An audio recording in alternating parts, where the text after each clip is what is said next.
Greetings, fellow investigators, and welcome to our video podcast, Into the Darkness, where my friends and I play the Delta Green role-playing game. I'm your host, Tom Rayleigh.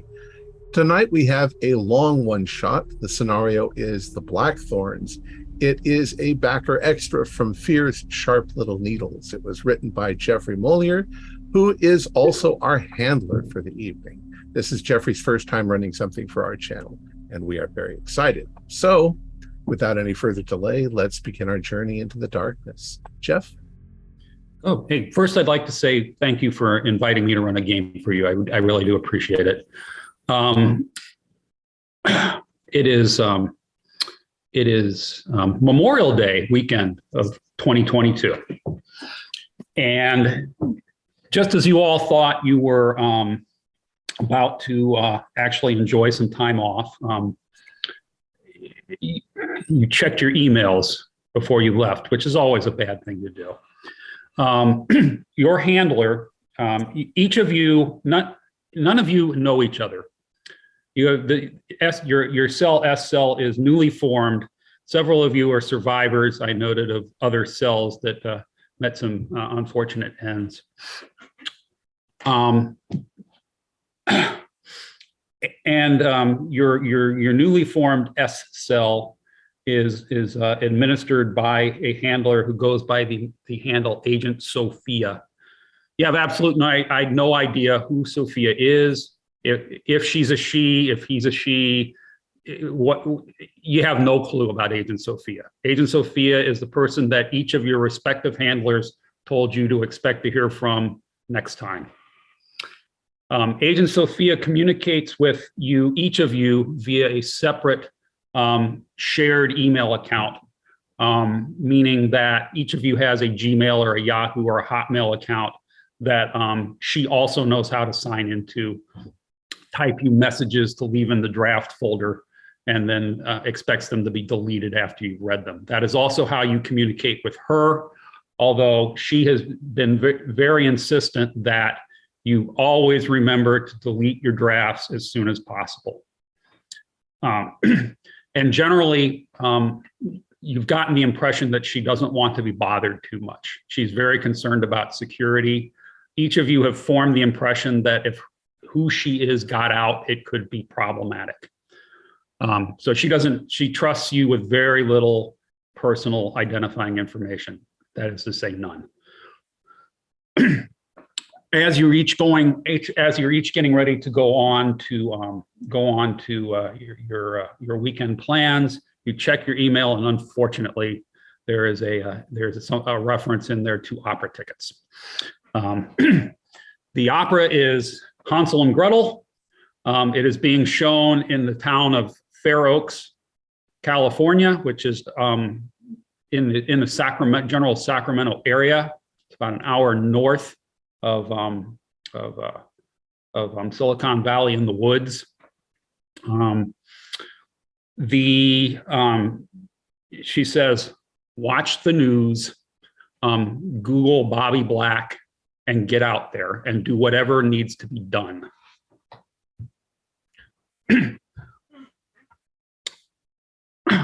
There will be a contact. The contact's name, excuse me, something caught in my throat, I'm sorry. The contact's name is Jim Fisher, Agent Shepard, and Agent Spectre. You are familiar with Mr. Fisher. You have met him before in your real lives. He is a dog handler, bloodhounds.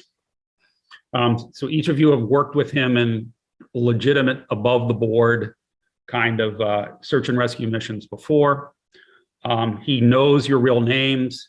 He is a friendly in the sense that some of the things that you have worked on him with before were hush-hush, undercover, low information transability kinds of things.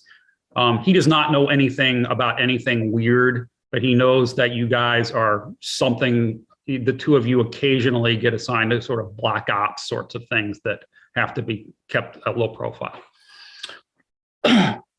With that, there are plane tickets for each of you to fly into San Jose. You are instructed to rendezvous at the Dollar Rent-A-Car stall in San Jose and drive together. Okay. Let me know if there is anything that you would like to do before you go to the airport. Yes. Delete. Very good. So the Bobby Black Show, it's all over it's all over it's on CNN, it's on Fox News, it's on MSNBC. It's on all the 24/7 cable networks. The town of Fair Oaks, California. A child has gone missing. 8-year-old Bobby Black. They believe he was been abducted from a playground in Fair Oaks, California. There was another child as well, a friend of his named Ron Carpo, who they believe managed to escape. The press is very frustrated because they are giving out no details. You can see they keep frequently updating. They will go to a shot of a baseball diamond type park with woods at the far edge of it, and you can see the mobile vans parked up and circling in the background. There are frantic parents, Tom and Linda, begging for their son's return, tearfully wondering why the police aren't doing anything else. And in the background of one of the shots, the two of you who know him can see Jim Fisher with 2 of his bloodhounds walking up and down, searching the edge of the woods. It's like, how can this happen to our children? For example, Linda gets on and says, how can this possibly happen to our children in such a pleasant neighborhood, safe place like this? I'm hearing all kinds of horrible things. She's distraught. Do they show a good picture of what Bobby Black looks like? Yes. They, of course, being the cable news folks, have a picture of Bobby Black. I'm going to use my cell phone to take a picture of the TV screen, if that's what I'm looking at. Agent Shepard, your phone rings. Hello, yes? Max, this is Jim Fisher. You remember me? Oh, yeah, Fisher. Hey, how's it going? They tell me that you and a team are on your way out. Yes. Oh, I'm glad. We need all the help we can get. Have you seen the news? Yeah. Do you know any information about this kid, Fisher? This is messed up. I got to show you. You won't believe. I can't explain it over the phone. It's like the trail just stopped. I had a trail and it just stopped, and we found his friend within a half an hour, but 3 miles away and torn to hell. I don't know how else to put it. He's still alive, but it just doesn't make any sense. Yeah. He's gone? He's still gone. You didn't find him though. No. Oh, well, we found Ron. We haven't found Bobby. Okay. All right. It doesn't make sense. He wasn't missing that long. He couldn't have possibly ended up in the condition he was in. It's probably just a custodial disagreement, Fisher. You know how these things go. Dad tried to snatch him, run from mom, something like that. With kids, it's always family. Well, both the parents are out here, and they're both upset. Well, oh yeah, we'll have it out. We'll see. All right.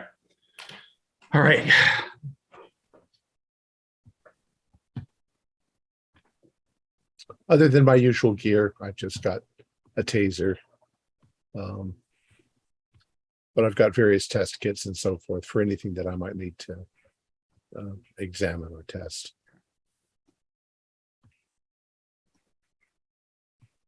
Okay.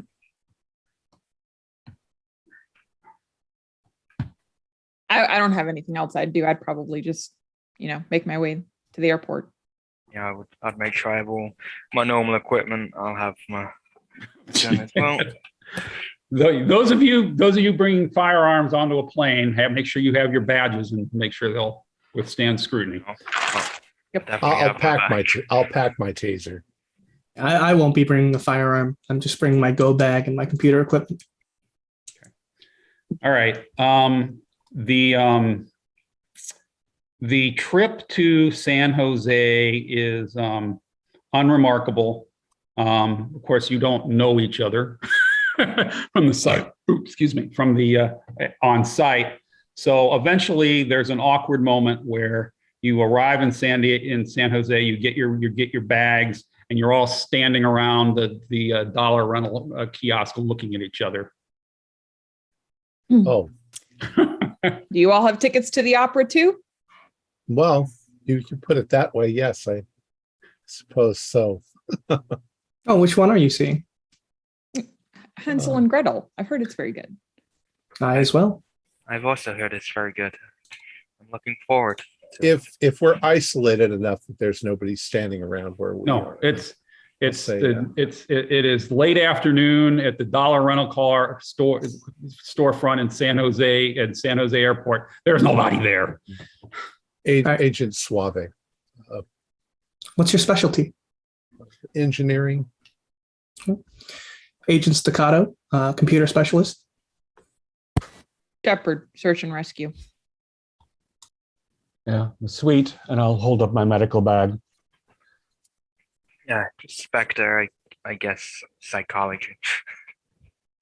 Okay, so you do not need any particular. Fair Oaks is on the map. It's up the highway. It's in the woods. It takes about an hour to get there from the airport. Fortunately, they did give you a 4-wheel drive SUV. Somebody thought that far ahead anyway.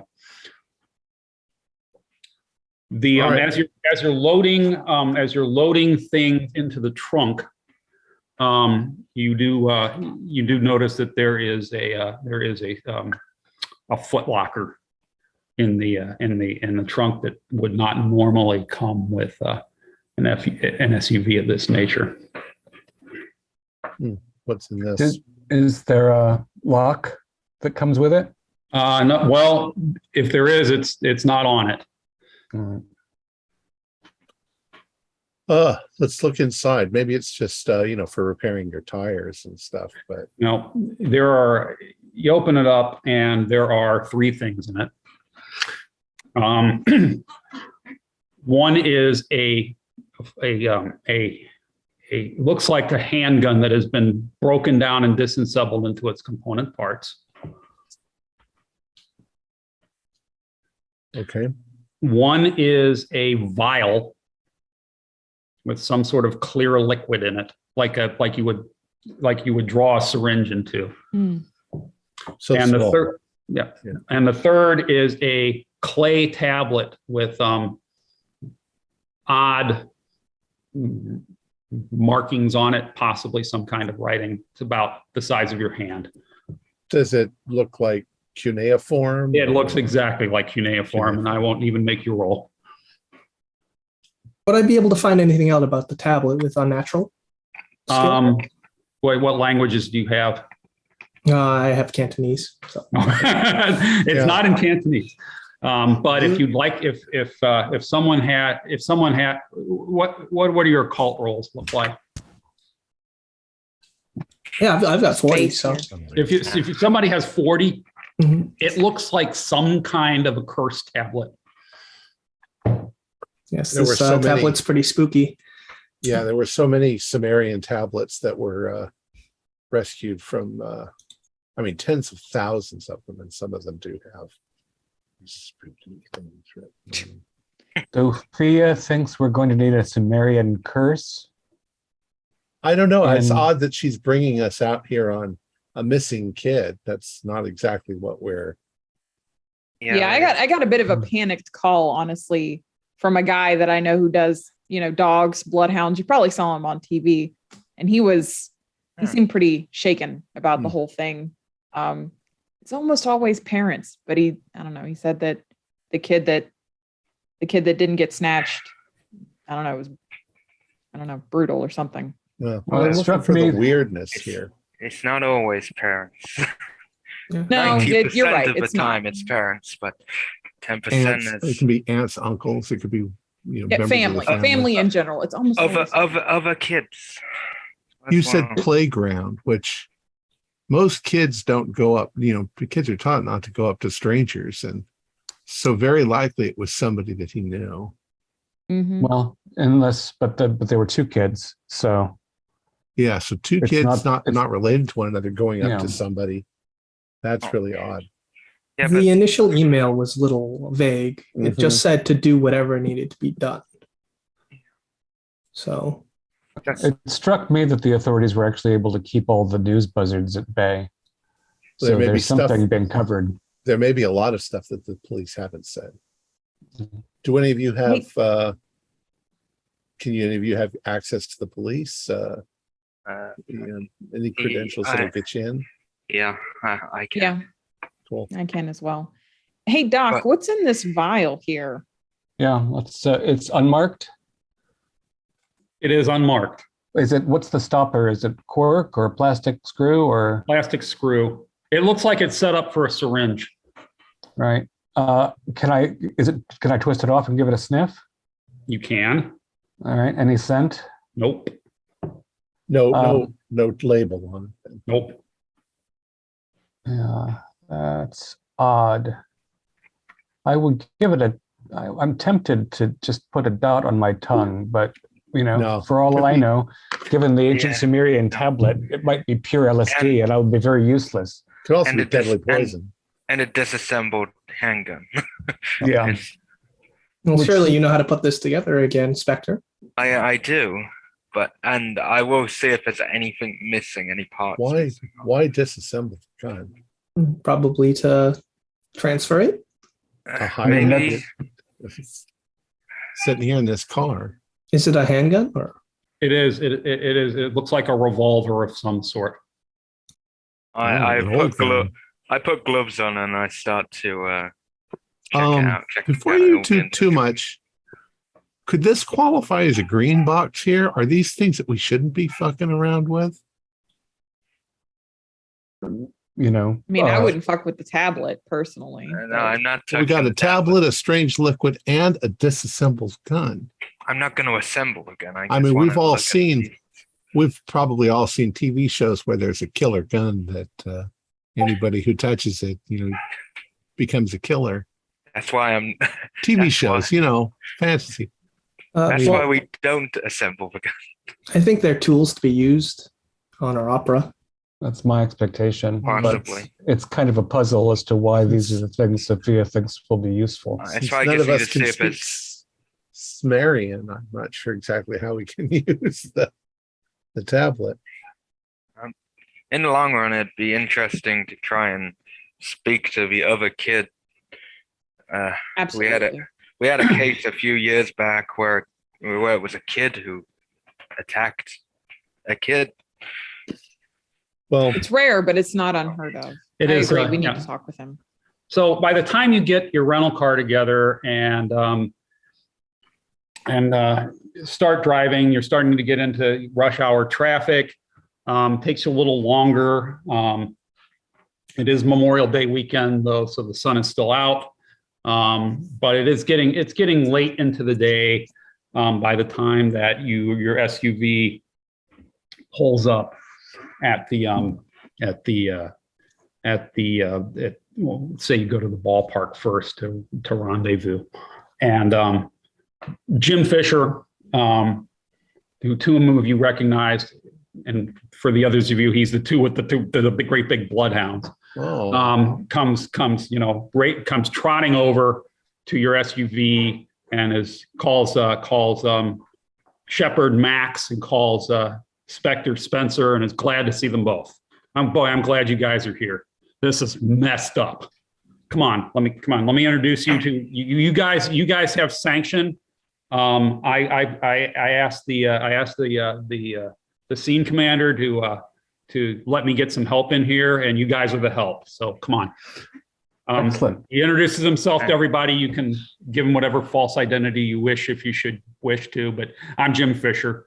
I raise bloodhounds, and I consult with the FBI on search and rescue missions when I'm called in. Dr. Calix Valente. Dr. Michael Sweet. Nice to meet you. Not a medical doctor. I'm Philip Frick. I am a consultant. All right. He is a large, burly, middle-aged gentleman with a pronounced Southern accent. So he makes a line for they've set the crime scene up properly, which means that there is a yellow tape area which they have shoved back at dignitaries and looky-loos and people who think they're important enough to be involved in the investigation. They're able to get to through the yellow tape and into a little area, but they have the really good stuff red taped off, and nobody's getting past that except for people who are actually involved in the search. Can Jim give us some kind of lanyard or something so that we don't have to explain? Yep. Great. Yep. Okay, so he takes you up to the edge of the red tape. You're being shouted at and by reporters in the background. Who are you? Are you with the FBI? Can you give us any update? Do you know what happened to Ron? Is there any hope that Bobby's still alive? What's this about a backpack? Just ignore him. Just ignore them. I'm going to try and keep my face hidden because I don't want my face on the news. Yeah. Oh, good luck. Yeah. I'm not even going to roll because there are so many cameras everywhere. They have this. Have you ever seen one of those satellite feed news vans? Yeah. They roll up to a remote site. There's 5 of those, and local news and state news, and God only knows who else. He takes you up to the edge of the red tape, where a rather dejected-looking bunch of Leos, in some in uniform, some not, have assembled and are basically taking a water break. The dogs look thoroughly confused. Does anybody have a skill that they would care to associate with animal handling?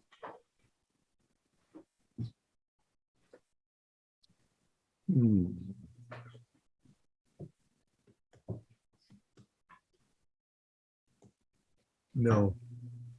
No, I don't think so. No. Yeah. The dogs are acting strangely, Mhm. but it's hard to articulate what's bothering them. They're restless. They keep wandering back and forth, chasing. They chase their tails, which is not something that you would expect a trained bloodhound to do. They seem very out of it. Fisher, are these all your dogs? Yeah, and I don't know what the hell is wrong with them, but they were fine. And as I'll explain to you once we get out of the ear of the news crews. They found the one kid pretty quickly, but he wasn't where you would think he was going to be. Are there trees, bushes, things like that around? A map. Here comes the map. I was going to say I'm going to look at bushes and trees and stuff right near the area and see if there's any little broken limbs, broken branches. And as you kind of get up and look at it, you can see that the people who have been running this search have been very compliant with forensic protocols. If there is a broken branch, there is a little toothpick with a 1 on it. If there was a scent picked up, there's little strips of yellow tape going up and up along the trees. Okay, so what I'm looking for is if there's something that the dogs in particular are avoiding, And I want to go up and smell it. It's not that. It's they almost seem disoriented. Well, and I say this quietly to the others. I say, once again, we have an association from American mythology that, things like the Sasquatch and stuff like that, the dogs kind of freak out when they're anywhere near something that smells like that. I don't smell anything. No. I've got my gloves on. I'm gonna see if I can get close to the dogs. I just wanna. Oh yeah, they're fine. So I can still stroke them and pat them. Yeah. Okay. Mr. Fisher. Yes. I was wondering if you had a trailer that I can set up privately. Yeah, on my laptop. I do have a trailer, and we'll go over there in just a second. Okay, excellent. Let's see. You guys are here. There's a park. There's an elementary school here. There is a soccer field. There are baseball diamonds. There's a Marsh Road runs out and ends at the baseball diamonds. And the crime scene tape is, and so you can see some forensic markers are right here, right. They're in plain sight of the baseball diamonds. Okay. Fair Oaks has an exit. We'll talk about the town in a little bit, but Mr. Fisher takes you and his dogs and gets in a trailer and says, "All right, look, okay, here's what's going on. This is the damnedest thing. Here's what I know." And there's a knock on the door, and another gentleman comes in. He introduces himself as Lieutenant Rob Artiaga. He's Hispanic. He looks to be in his mid 40s. He is wearing a tactical vest that says California State Police right on it. He introduces himself as Lieutenant Artiaga. He is the scene commander, and he's glad that you're here. He assumes that you are the FBI resources that Jim Fisher recommended. So he shakes everybody's hand. And he's like, "All right, tell them what we know. All right, here's what we know." So this happened yesterday after school. There were 3 kids who were all classmates, all 8 years old. One was Bobby Black, who is still missing. One was Ron Carpo, who has been found. And the last one is another 8-year-old girl named Becky Rosenthal, who is the one who called the adults when the 2 boys went missing. Smart little girl. What Becky has told us is that she and the 2 boys the 2 boys had invited her to go play Pokemon Go in the woods. That there were supposedly some extra special Pokemon go in the woods, and it was a get together to go look for them. She's traumatized. We haven't been able to really find out what happened. She was found somewhat disheveled and in tears. It's like he's searching for a word. She's on the spectrum. Her parents are having a hard time calming her down, whatever happened. We could, but it certainly sounded bad.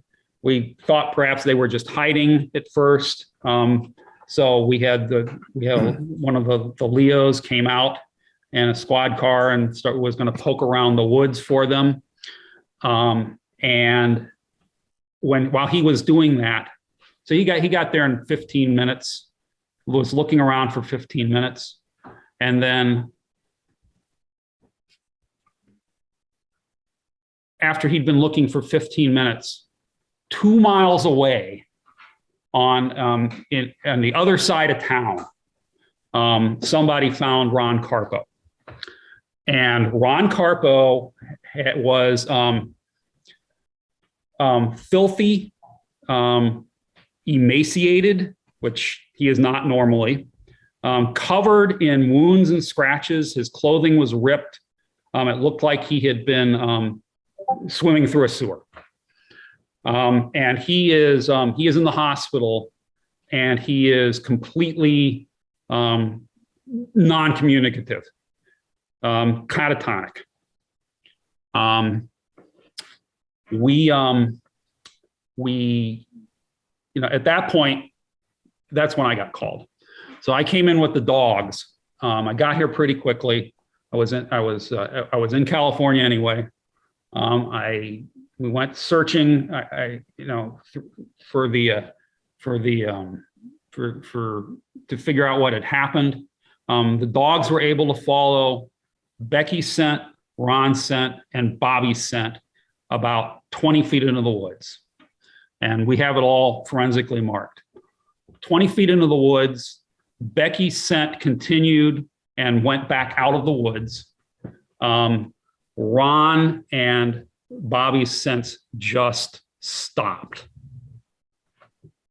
They just stopped, and it's the damnedest thing. My dogs, I know what I'm doing with my dogs. Okay.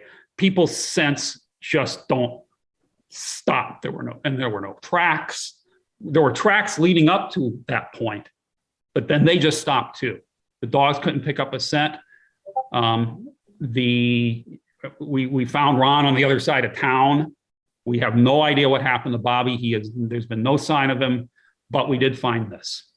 You mean that you found Ron on the south side of town? Yes. But we did find this where the trail stopped, and he gets out kind of a kid's book bag. And this is Bobby's? Is there anything in the book bag? Oh yeah, there's things in the book bag. Inside the book bag are a cell phone, some zip ties, a straight razor, some rope, and some torture porn that downloaded off of the internet.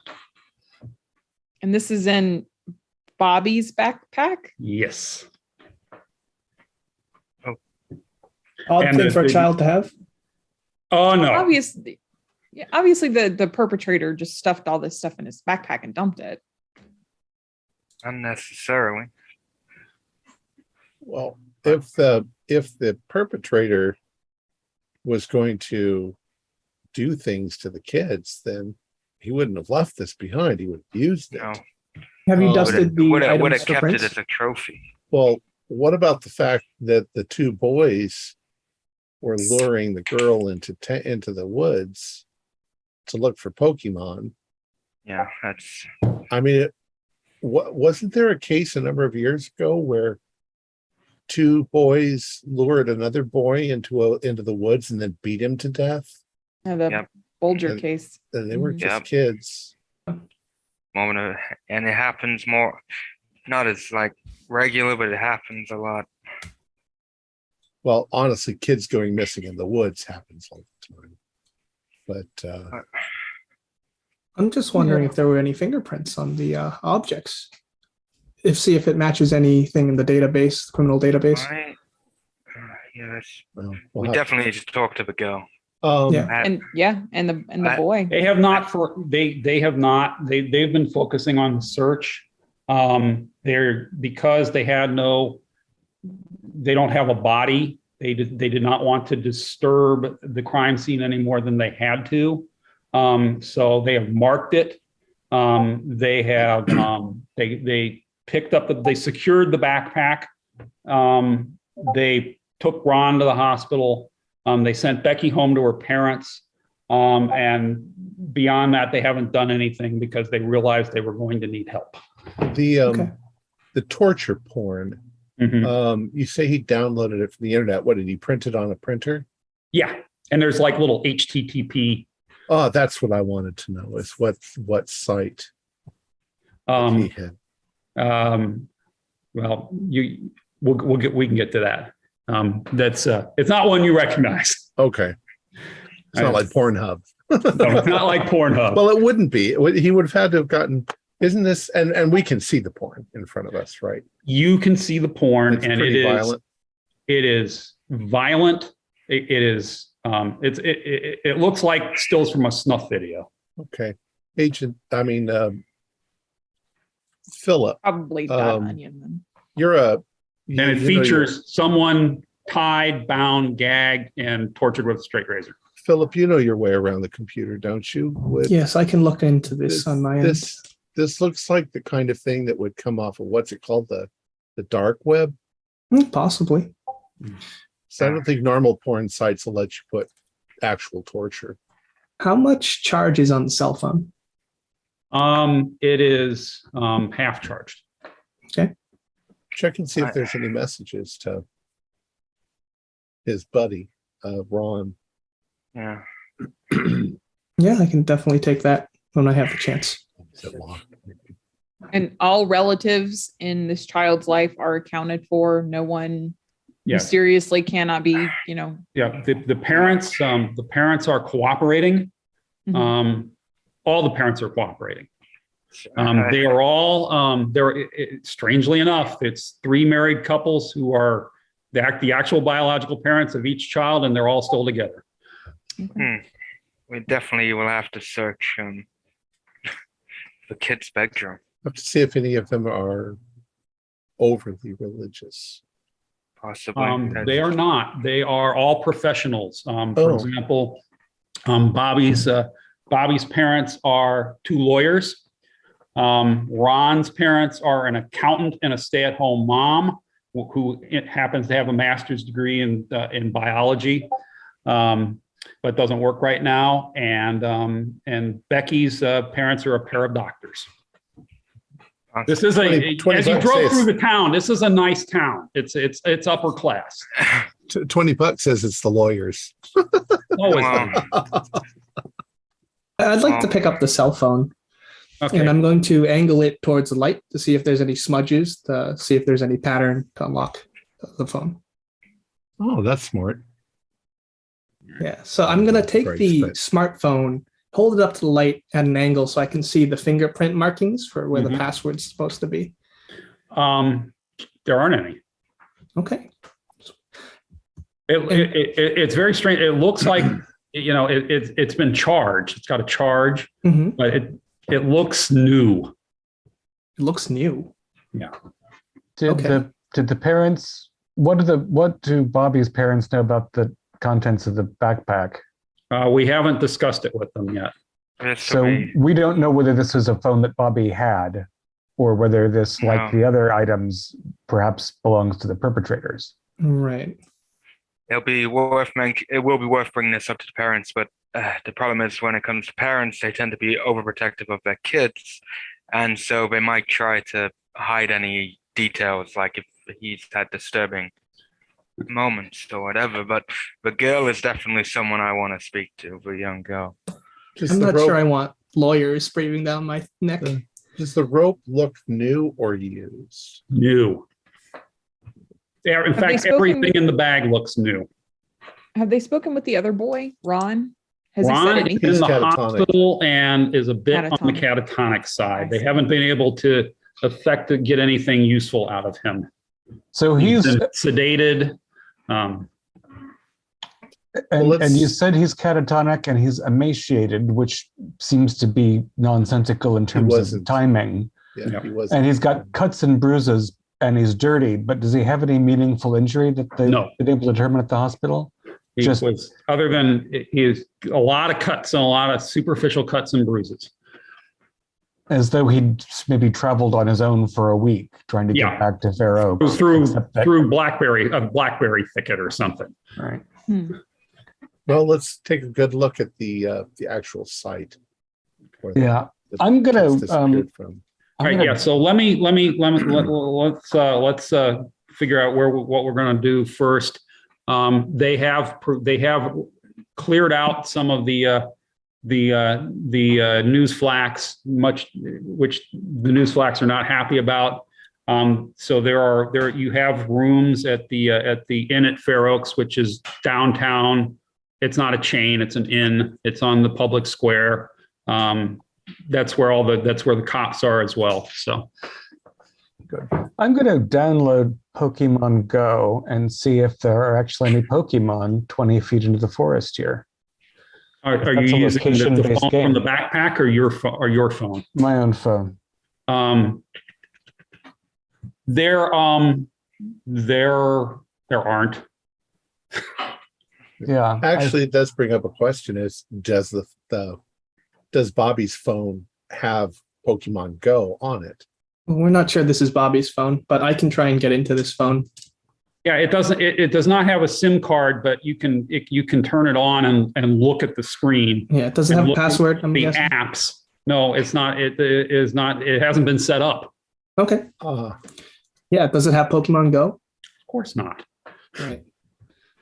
Not a factory app, but it's probably not Bobby's phone. But Bobby and Ron were lying to Becky about there being Pokemon here. Yeah, but which is the first suspicious thing as far as their behavior goes. This backpack seems almost like a setup kit. Like they're going to use it and use every piece of it to then make it seem like something else happened to them. But no weapons. Razor blade. Oh, yeah. Straight razor. That's right. Yeah, not a razor blade, like a shaving straight razor, a big one. But these are all just theories until we can get like actual evidence, I guess. We saw Tom Black on television. Is he clean shaven? Yes. I think a kid would have a hard time buying a straight razor. Everything else in here. These kids nowadays, they watch stuff on TV and they get into the whole witchcraft Satanist stuff. And obviously somebody's been getting onto the dark web, and some parents are not watching their kids, what they're doing. Well, when you're in a what I found in my past is wealthier parents don't tend to keep an eye on what their kids are doing. I've got a guilty pleasure in that I enjoy Dark Adventures of Sabrina the Teenage Witch, but kids watching that sort of stuff might get the weird wrong idea that it doesn't help if they know computers, they can get into the dark web. Well, what happened then? Lieutenant Artiaga, do we know for sure that Ron was at school yesterday? And Bobby and Becky? That's what we've heard, but we haven't personally interviewed their teachers or their principal yet. Do we know which phone Becky used? Who did Becky contact when she wanted to get an adult involved? She had a phone. She dialed 911. Kids all she called 911 directly. Okay. Yeah. See, I definitely need to speak to Becky, and I have a technique that might be able to get a bit more information from her. So show us exactly where they disappeared. Okay, let's take the dogs in again. Mm-hmm. Okay, the dogs are fine. The dogs are all head down back over to the red tape area, and you can see that it's clearly marked. There's a little placard at the base of a tree about 20 feet into the tree line along a little game trail. Basically, heads off into the woods. It gets to a tree. You can even see footprints, and lots of forensic markers, and the dogs are the dogs are pulling in that direction, and they get up to the tree where the placard representing where the backpack is sitting, and they just stop and look very confused. Start kind of chasing their tails. And the footprints, what marks there are kids' marks. Yeah. And this is deciduous or evergreen forest? Funny Or sticks. mixed? Well, in this area, it's mixed scrub pine. It is dry, and it is wildfire season.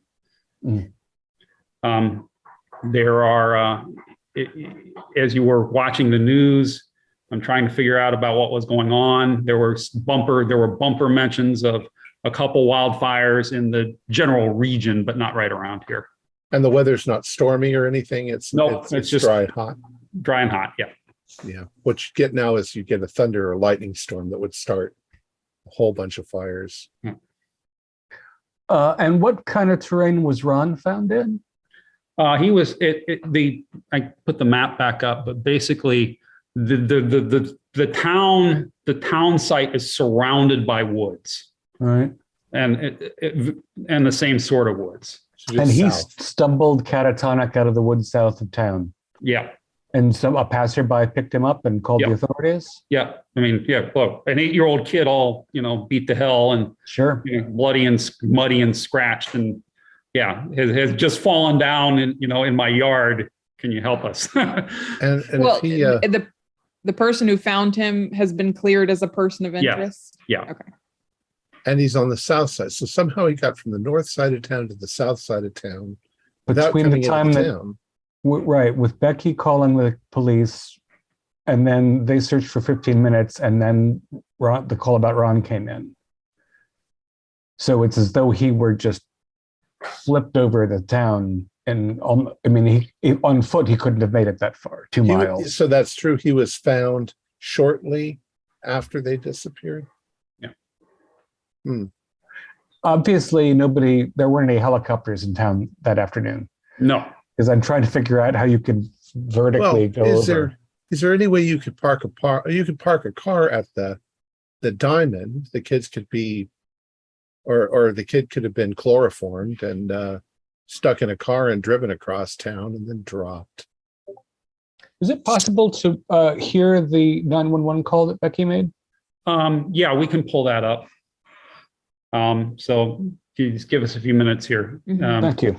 They fiddle around, and can you call the scene commander calls in? Hey Susan, can you pull up that 911 call from Becky?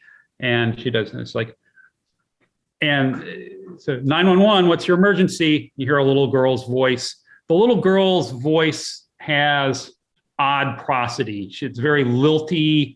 And she uses a lot of big words that you wouldn't expect to come out of the mouth of an 8-year-old. So hi, my name is Becky Rosenthal, and I live at 123 Walnut Street in Fair Oaks, and my phone number is 440-829-1176. And my mommy's name is Rebecca, and my daddy's name is Richard. And I was at school, and my friend Ron and his friend Bobby came up to me, and they wanted to conduct an expedition for rare Pokemon in the woods. And that's how she talks. It's very blah, blah, blah, blah, blah, blah, blah. And she goes on and on and on. And finally, the operator says, little girl, why are you calling? Well, my friends have disappeared. Disappeared is the word she used. Yep. Does the operator ask a follow-up? Like, what do you mean? Where are you? I'm at the baseball diamonds. I'm about 2/3 of the way back on the diamond that is to the left of the school, and it's sunny. And she starts droning on about more details about her environment that really aren't responsive to the question. She's a smart little girl. And a little. The word disappeared, like you pointed out. To the one of you, Agent Sweet, with the very high psychotherapy, this girl clearly sounds like she's a high functioning autist. It's a nice, clever spectrum girl. Yeah, which might be good in terms of recall, but might be a little, might require some subtlety to get relevant. Go ahead. I'm with Suave here. I feel like, someone must have abducted these children from a car, and he ended up on the other side of town, emaciated. Well, whose word are we taking for that? The parents, if they're abusing their child, they're not going to own up to it. If he's emaciated because he's not fed well by them, then that just might be the way he looks. I'm sure the teachers I'd be interested would to know talk if there to was teachers. Absolutely. I'd be interested to talk to the teachers. Okay. We can confirm that car theory by checking the traffic cameras around that period of time. Are there traffic cameras in this kind of town? This is a little tiny town. There are. It's a rich town. It's This town is it's not a new town, but it looks very much like a planned community. If someone had planned communities 100 years ago. So I wonder if there is at least one camera that's pointed towards the baseball diamond area. Right. We can see the kids walking into town. So standing at the site where this all supposedly happened, if I carefully look around and analyze, does anything strike me as odd or out of place, or why is that tree limb broken, or why is that area over there flattened out? Anything like that? What skill set are you attempting to bring to bear? Well, if we were playing Call of Cthulhu, I'd say spot hidden. What do We're not. Search, I think is probably Search, I guess. Okay, give me a search. No, You can all roll if you're all poking around the area. Yeah. I got an 07. success. I got a 33 out of 70, so that's a crit. Got a regular. Those of you who succeeded find nothing. Okay. Those of you who critted are baffled by the fact that you found nothing. There's nothing leading away. There's no snapped tree limbs. There's no adult footprints. Disturbed brush. There's no footprints. There's no nothing. It's just like they just teleported or disappeared. Oh, she did use the word disappeared. Here. There's no way they could have climbed a tree. No, I didn't see any markings. Pine trees are hard to climb unless there's branches near the ground. You'd be able to see if you'd be able to see. Is the trail end under canopy or in a clear Oh, area? the trail keeps going. But is it under the trees? Where the dogs cease to find the scent? Are we in a clearing or are we under canopy? You're under canopy. It's like there's a magical door in the tree. Or there could have been Wonderland. a prank. Becky got a little ahead of them and they climbed up a tree, but I don't think that's possible. Pines are notoriously just sticks going straight up out of the ground until they're 20 feet above. There is another thing I'd like to follow up on. Was there a serial number on the back of the smartphone? Yes. I can try and find out where it was sold, and maybe there might be a camera at the counter. Okay, so let's see. Which follow-up do you guys want to stick together? Do you want to split up and go do separate research? How do you want to go about this? I think that, you can look at the serial number, but we probably should go set up headquarters. Yeah, probably at a trailer. If I say anything Delta Greenish, I say it quietly. I don't say it in front of. I'm going to scan for bugs. Yeah. The trailer. Okay. You don't find any. They have set up and they should be done by now. They were setting up a war room at the police station for you guys. Okay. As well as, and they have rooms for you at the end. So we can discuss really sensitive stuff at the end in the evenings, and in the war room, we'll just be careful about what we say. They probably have access to the traffic cameras at the police station. They do. Yeah. All right. Do we want to handle a couple of different things, visiting the parents and? I definitely want to go speak to Becky. Honestly, I'm not very good in dealing with people, so that's my specialty. I just assume I'll go with Staccato, and we can review with Philip, and we review the camera footage and the pornography. All right. So let's see. Suave, you are going with Staccato to do what? to go back to the hotel and are we going to go to the police station? Yeah, we're going to review the traffic information, potentially the serial number, as well as the porn site. Right. Okay. So, all right. Shepard, what are you up to? I'm going to go to the school, talk with their teachers, other adults. I mean, it's Friday evening at this point, right? So we're going to have to call them at home. Yeah. Then yes, I'll pursue that avenue. Okay. And let's see, Sweet, what are you up to? Well, I'm like Spectre and Shepard. I'm interested in speaking to Becky as soon as possible because she's the closest thing we have to an actual witness. Okay. So I also want to check with the teachers, and I want to see where Ron was found because there might be a trail there. Yeah. And let's see, Spectre, what are you up to? Becky. Becky. All right. Definitely going to speak to Becky because one of my techniques might get her to actually open up. Right. So we'll start with you two. Jeff, quick question. Yep. You said this is a fairly modern town. Is it a fairly new town? No, it is very modern. It is very affluent. But it looks, when I describe it, it looks like a turn of the 20th century Midwestern Main Street planned out kind of town. So it's got history, even though it's been updated quite a bit. Okay. Because I was just thinking maybe ultimately looking into the lore of the local, see if the library has anything, or we can look that up online. Maybe that's what Agents Staccato will do as well. So, all right. On your way to Becky's house, you can swing by the place where Ron is found, which is got a black and white park there. There is crime scene tape up. It's not a very big area, and really, once again. What you find is more what you don't find. There is, it's like he fell out of the sky and landed here. There's no tracks, no forensics, other than he appeared. The trail starts in the wood, at the edge of the woods, where he stumbled out and basically stumbled into the street.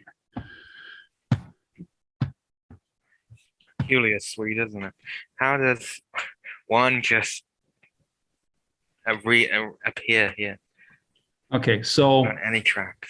Becky. Becky's parents are both doctors, and I'll do the special doctor handshake. Yeah, I don't do handshakes. So. And that is basically exactly what she looks like, and. She's 8 years old. She is tall for her age. She is kind of gangly. She makes very poor eye contact. And yeah, it's very obvious that she is kind of a classic high functioning autist. She is, but she is very upset. Still. Sweet. No, before we actually go enter the house or whatever, Sweet, if you talk to the parents or whatever, see if they noticed anything peculiar about who Becky hung out with, the two boys. Yeah, right. I can't hear you. I think you're the other side of the road. Yeah, just checking the train. Yeah, if you want to, assuming that the parents don't mind you being separate, well, we'll see how they are. But I'll see what I can get out of the folks while you try to get in. We'll see. So it just depends on her. You're wearing lanyards. You're coming up their walk. They open the door. Are you the FBI agents? Yes, I'm Agent Morgan, and this is Sweet. Oh, please come in. Come in. We'll do whatever we can to help you. Come on in. So my colleague here has a few questions for you. Is it possible if I could speak with Becky? Yeah, we'd like to be there if we can, if it wouldn't interfere with anything. Both of you give me searches. Or alertness. Sorry, wrong system. I mean alertness. 22 out of 60. Okay. And 22 out of 60. 92 out of 20. Okay, you're not seeing it. Yeah, you're not seeing it. But Spectre, you notice that a car has been you just noticed it out of the corner of your eye as you're going into your house. You see a car down the street, right around the corner, pull up and stop.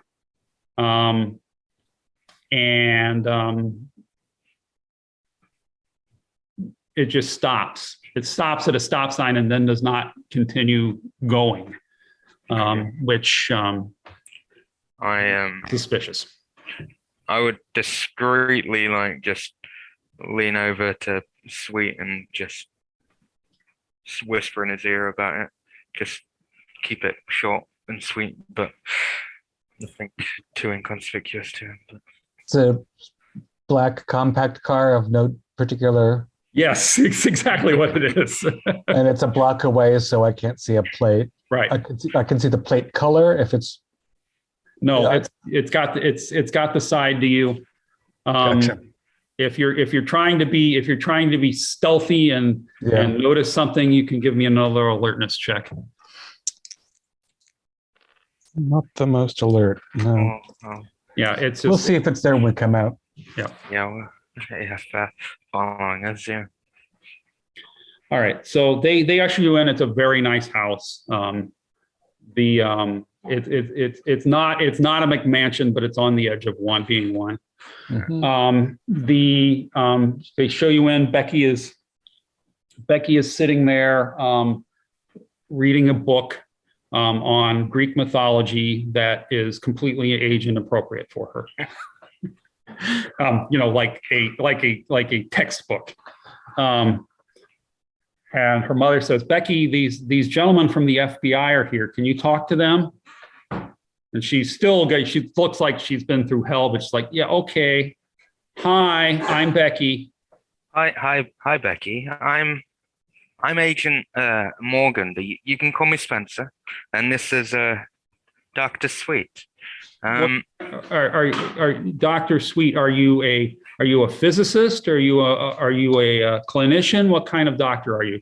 I am a medical doctor, Becky. I specialize in psychiatric difficulties of all kinds. Oh, I have one of those. They say I have Asperger's syndrome, but I don't think that's exactly correct. I think I'm somewhere else on the spectrum, but they never listen to me. And she goes on and on and on. Hey, Becky. Well, that's actually why we're here. We're here to listen to you. Okay. So I assume this is a kind of big living room with some nice furniture in it. Yep, it is. A fireplace and a lot of glass and wood. Yes. I'm going to try to bring the parents sort of to the other side of the room to talk quietly to them while he goes into it. I knew this was going to happen, says the mother. Did you have some previous? My daughter, you can see how she is. Yeah. She's a brilliant little girl, but she has no street sense whatsoever.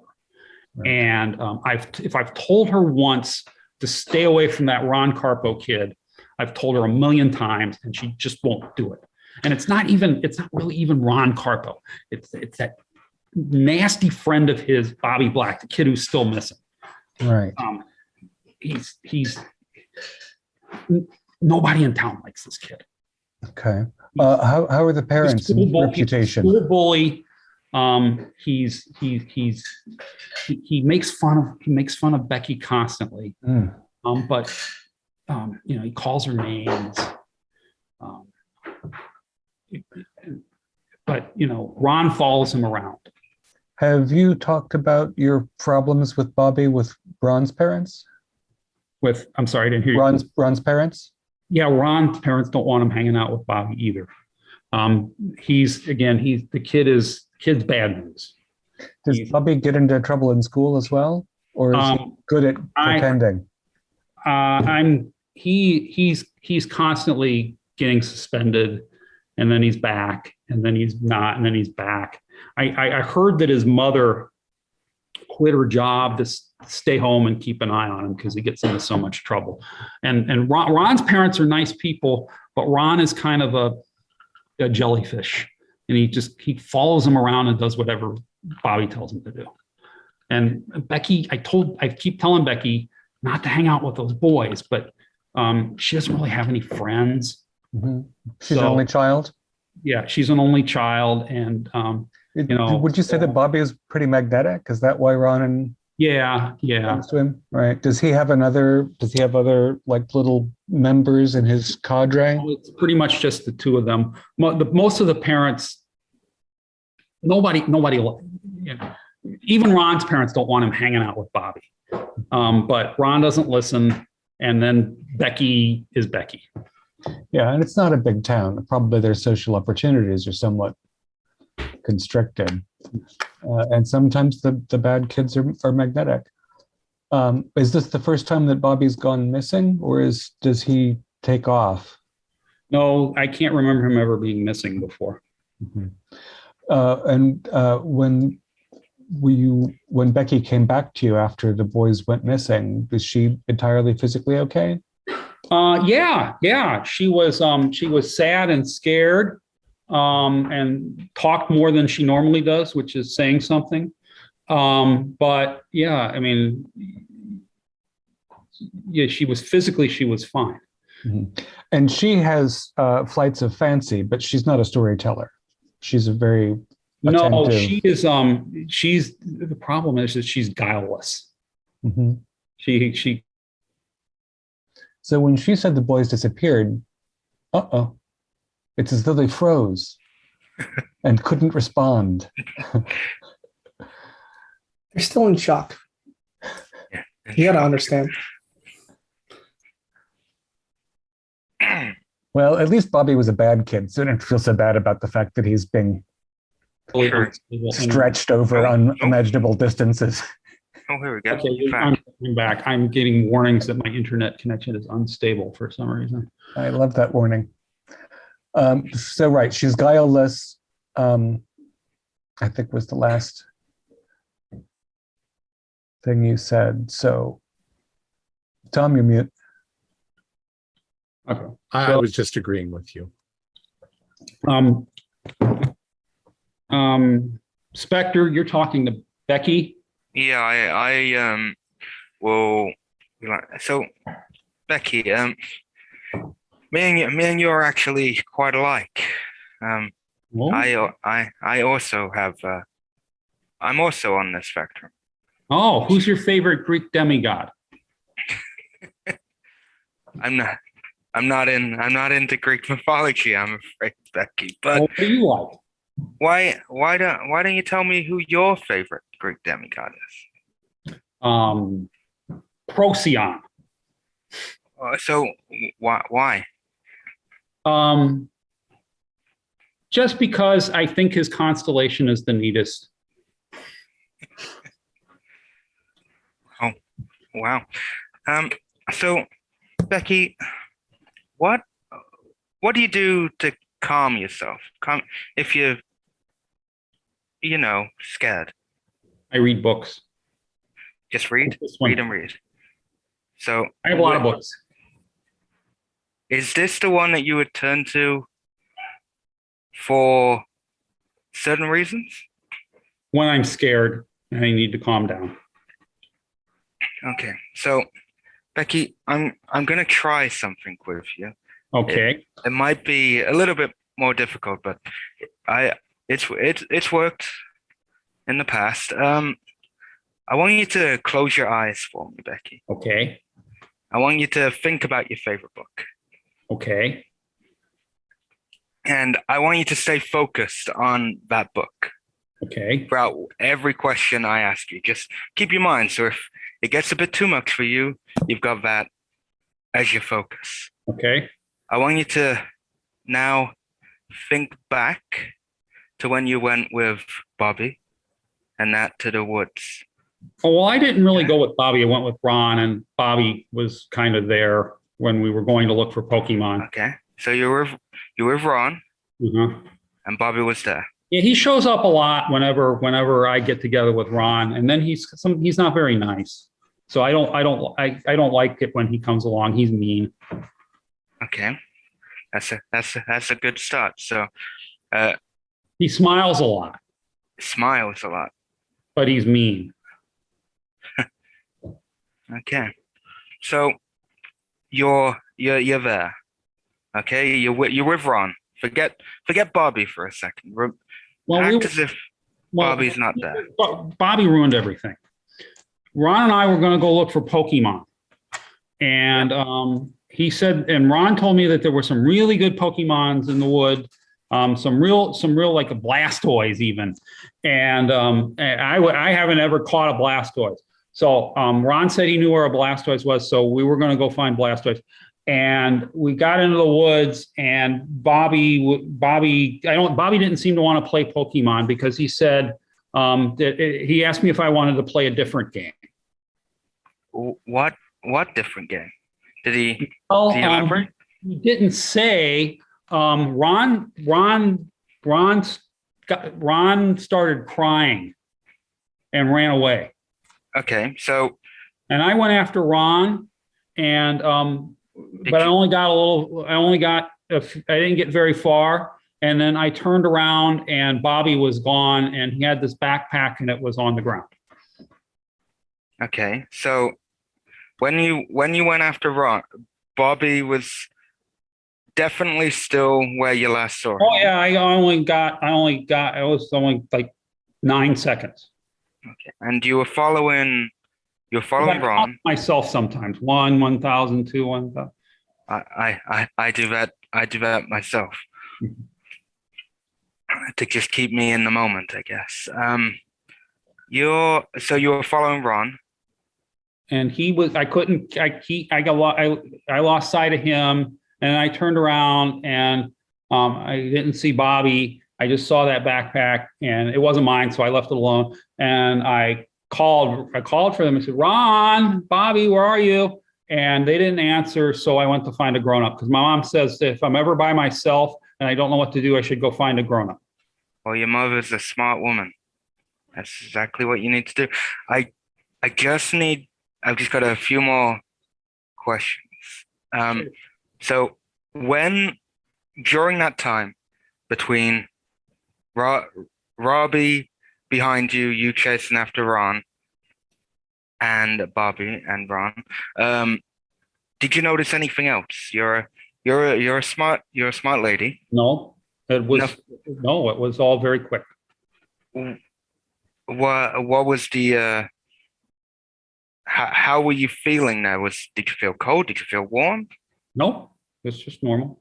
Just normal? Okay. Mm-hmm. So I'm now gonna go back just a little bit more to before you even went in the woods to find your Blastoise, which is pretty awesome if you had caught one. We like a Blastoise. Did you notice anything else? And anything at all? A car? A stranger? A dog? No, we came right after school. After school. Ron and I, and it was just Ron and I, and Bobby was, he kind of met us at the edge of the woods. So he was already there at the woods, okay? Yeah. But what was the last teacher you had of your school? I have math last period. Okay. So you headed straight there. No one saw you head there, or? No, I was supposed to meet Ron after school outside at the front door. So, and we did, and then we were going to go look for Pokemon. Okay. You've been more of a help than you think. Well, thank you. Thank you. Okay. Anything else from you guys for the parents or for Becky? No, I think not from me, from the parents. I going by what Sweet would have found out. That was. Does the mother do all the talking? More or less? Pretty much. Of course, I'm going to find out what both their specialties are because doctor talk. Yep. The house is in good order. House is in good order. It is clean. Yeah. They have a housekeeper. She's a GP and he's a neurologist. Yeah. How long has Becky had her own phone, and what does she mostly use it for? My husband insists that, and he's right, that she always have a phone. It's a basic phone. It's like one of those phones you get for seniors that, they have there's a button you can stab to call 911 automatically. It doesn't really have apps or Pokemon or anything on it, but it's for her safety. So if they were going to the woods to look for Pokemon, it was on Ron's phone? Well, it wouldn't have been on Becky's. Okay. I think we'll thank them and take our leave. Okay. We'll be in touch. Hopefully, Bobby will let us know if there's anything else we can do for you. We'll do. We don't like that kid, but he's still a kid. Yeah. That's sure. And it was a pleasure speaking to you, Becky. Thank you. She goes immediately back to her book. Okay. Let's see. Shepard, what were you up to? I was going to try to speak with some of their teachers. Okay. Suave and Staccato, you were going, what were you up to? We're going to the police station. Okay. Let me deal with, I'm going to do Shepard first. Okay. Yeah, they can put you in touch with a variety of people, depending on who you want to talk to. They can get any of her teachers, they can get the school principal, or they can get the school psychologist. Let's start with the psychologist. Okay. The psychologist is a woman by the name of Dr. Emily Barris.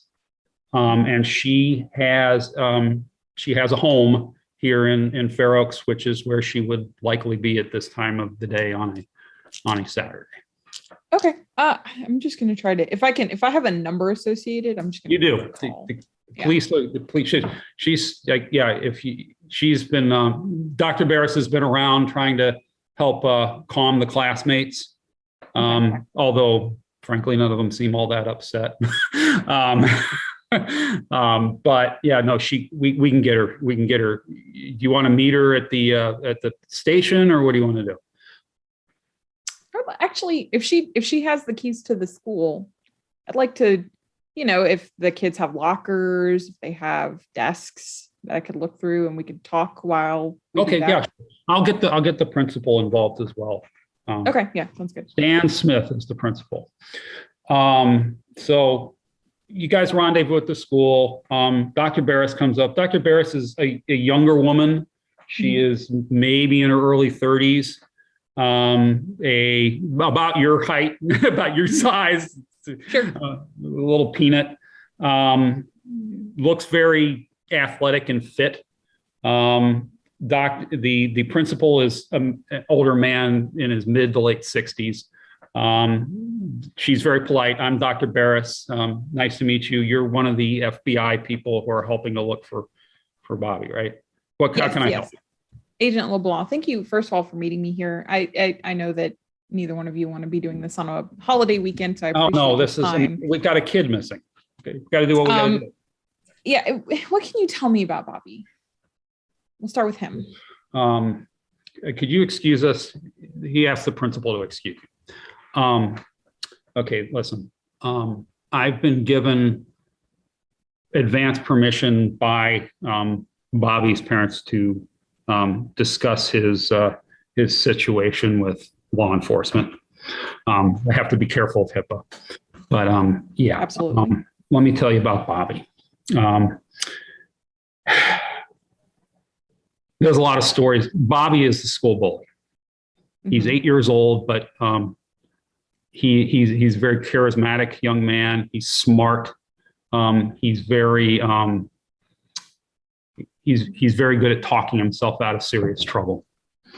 There have been a number of stories and reports about him that have come to me, and in fact, his parents have him seeing me for therapy outside of school.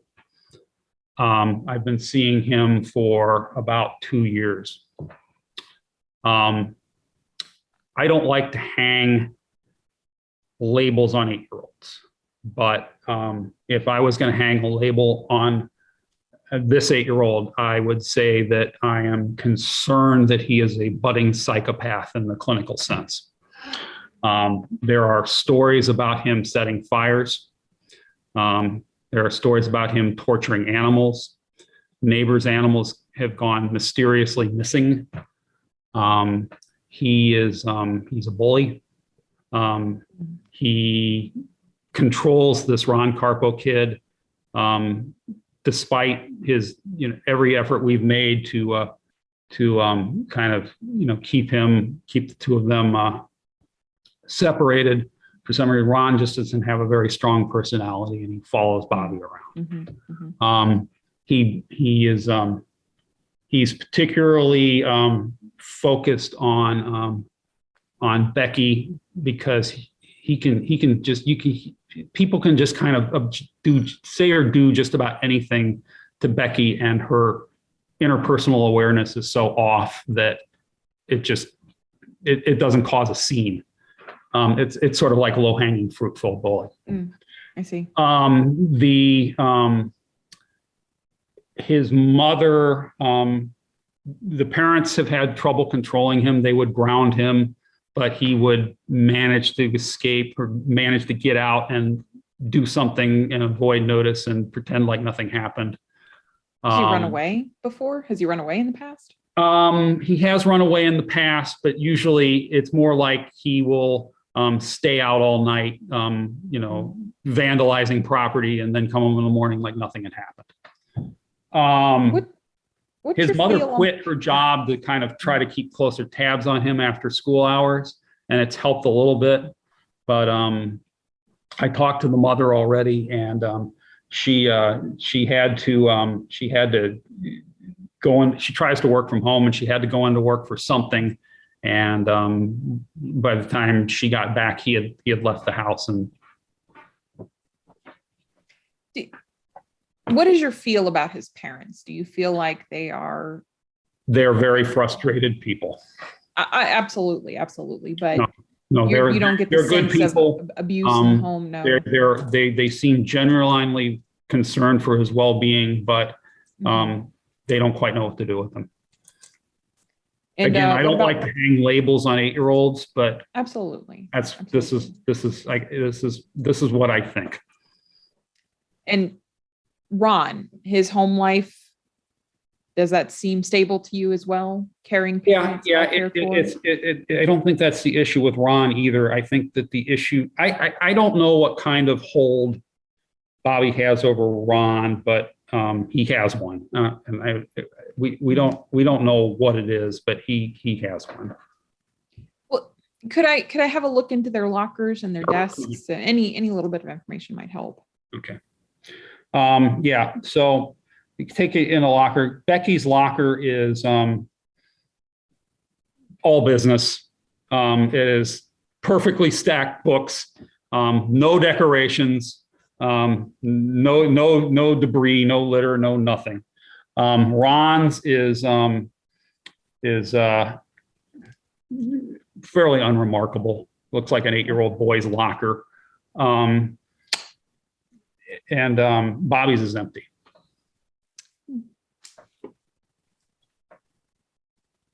Interesting. It seems unusual. Does he take all of his books home with him? Does he leave them at school? I'm not really sure. He's supposed to. I mean, his grades are not great. It really. He's one of these kids who will get, in 6 classes, get 3 A's and 3 F's, depending on whether he decided. He has potential, but he doesn't rise to the potential. Oh, he's a very clever Right. young boy, but he does what he wants to do. So do you have any thoughts on this situation then? I don't. I don't. I heard about the backpack. That's very disturbing. Has he ever been found with anything like that before at school? No weapons, no. No, there's never been I mean, he's 8, but there's never been a problem with him bringing weapons to school or seriously injuring anyone. He's kind of a bully, but he's one who is, does it behind the teacher's back. Doesn't leave marks. Mm-hmm. Right. Very well. Thank you for your time. I appreciate it. If you need me, you have my number. Just absolutely. Absolutely. It looks like she stops to, like she's going to say something, and then she says, she looks at, kind of cocks her head and looks at you and says, you've dealt with difficult youth before, haven't you? I have, yes. That's what I thought. And she's usually they're runaways or family matters. Okay. All right. She sort of nods and like, sees herself out.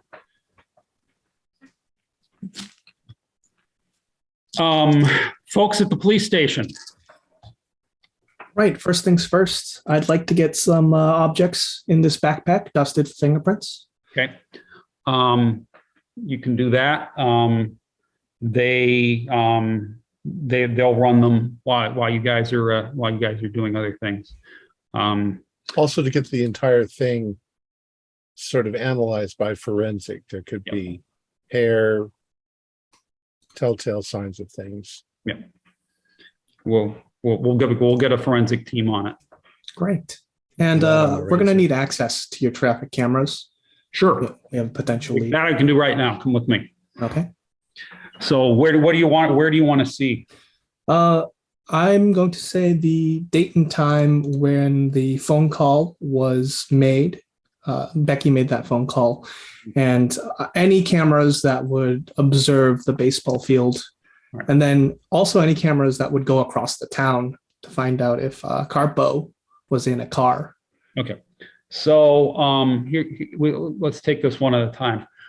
You can pull. There is a camera that is trained on the baseball fields. It's not at the edge of the woods, so it's a ways off, but you can. I mean, it's not useless either. Mm-hmm. You see that from the time of the call, you basically see Becky walk out of the woods, looking around, looks this way, looks that way, looks back behind her, looks around some more, and then sort of reaches into her pocket, and it looks like she's messing with a phone. And she goes into the kind of the open area of the baseball diamond and just kind of sits down on the mound, so that she's kind of plainly visible. And about 10 minutes later, a black and white rolls up, and an officer gets out and starts talking to her, and he starts looking around, and he goes over and looks in the woods, and he's there for 10 or 15 minutes. And then he comes out of the woods and he's talking on his phone, and backup then arrives, 10, 15 minutes later. Philip, can we go back before that? We want to see if an adult went into the woods before. Where do you want to start? Probably when they meet up at the baseball park. Okay. The kids. Or just before that too. Yeah. Okay. Yeah. Oh, I'll go back to the final bell. Okay. Final bell rings. Kids are walking across the baseball field this way and that way. Group gaggles of them, moving across the screen. After most of the departing students have dispersed, Bobby with a backpack walks out and kind of stops at the gets to the wood line and sort of doesn't really hide, but sort of puts himself out of view behind a tree. About 5 minutes later, Ron and Becky together walk into the frame, and Ron has got what looks like a phone in his hand. He's like, pointing it around like he's looking for Pokemon. And he zigzags a little bit, and they walk up to the edge, and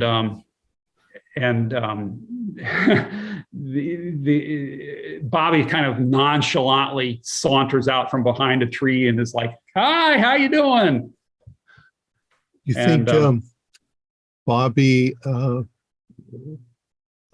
and Ron set this up?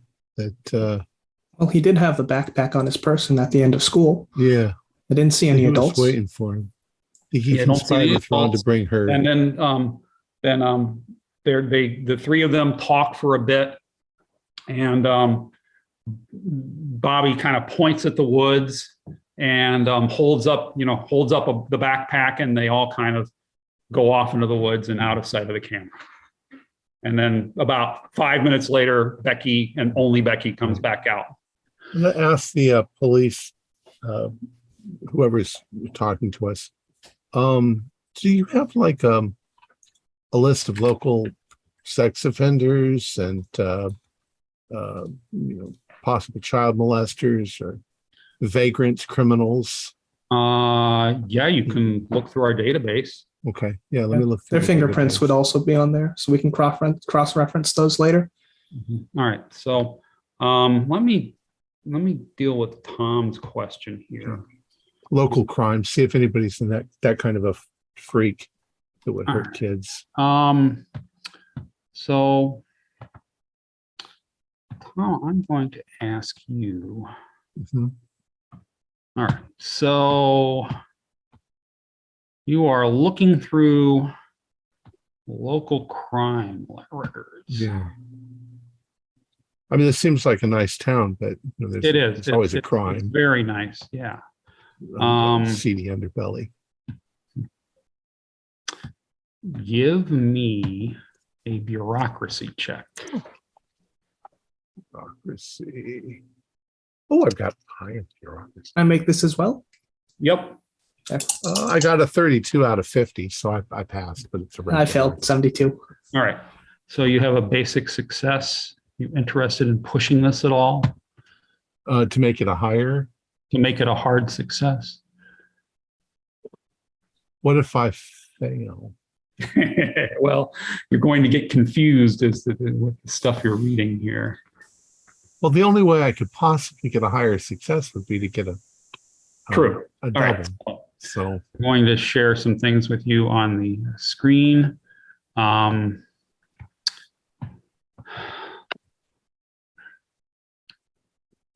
this a hard success. The first thing that you notice is that the registered sex offender list contains a grand total of, the town has about 6,000, 7,000 residents. The registered sex offender list is 0, which strikes you as impossible. Yeah. I look at the policeman. I'm like, this can't be right. Is this? I mean, statistically, it makes no sense at all. Well, I mean, it is kind of a high-income town. And when you're asking him that, and you're pointing to the fact that there is nobody on the sex offender registry in this town, you may each make a human. I don't have much. 34 out of 40. Okay. No luck. So this is Susan White, who is the local police chief. She was the lady that Lieutenant Artiaga was talking to earlier. She's helping you, show you around, and look into the computer system.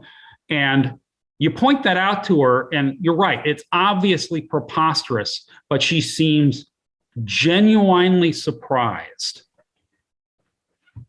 So could it be I'm that going your to. department has miscategorized rape. No, we don't have a. Well, I mean, can't think of the last time we had one of those. What about crime in general? Yeah, how many? All right, now we're going to put some things up on the screen, and here's what you managed to discern after about an hour of poking through the bureaucratic police records.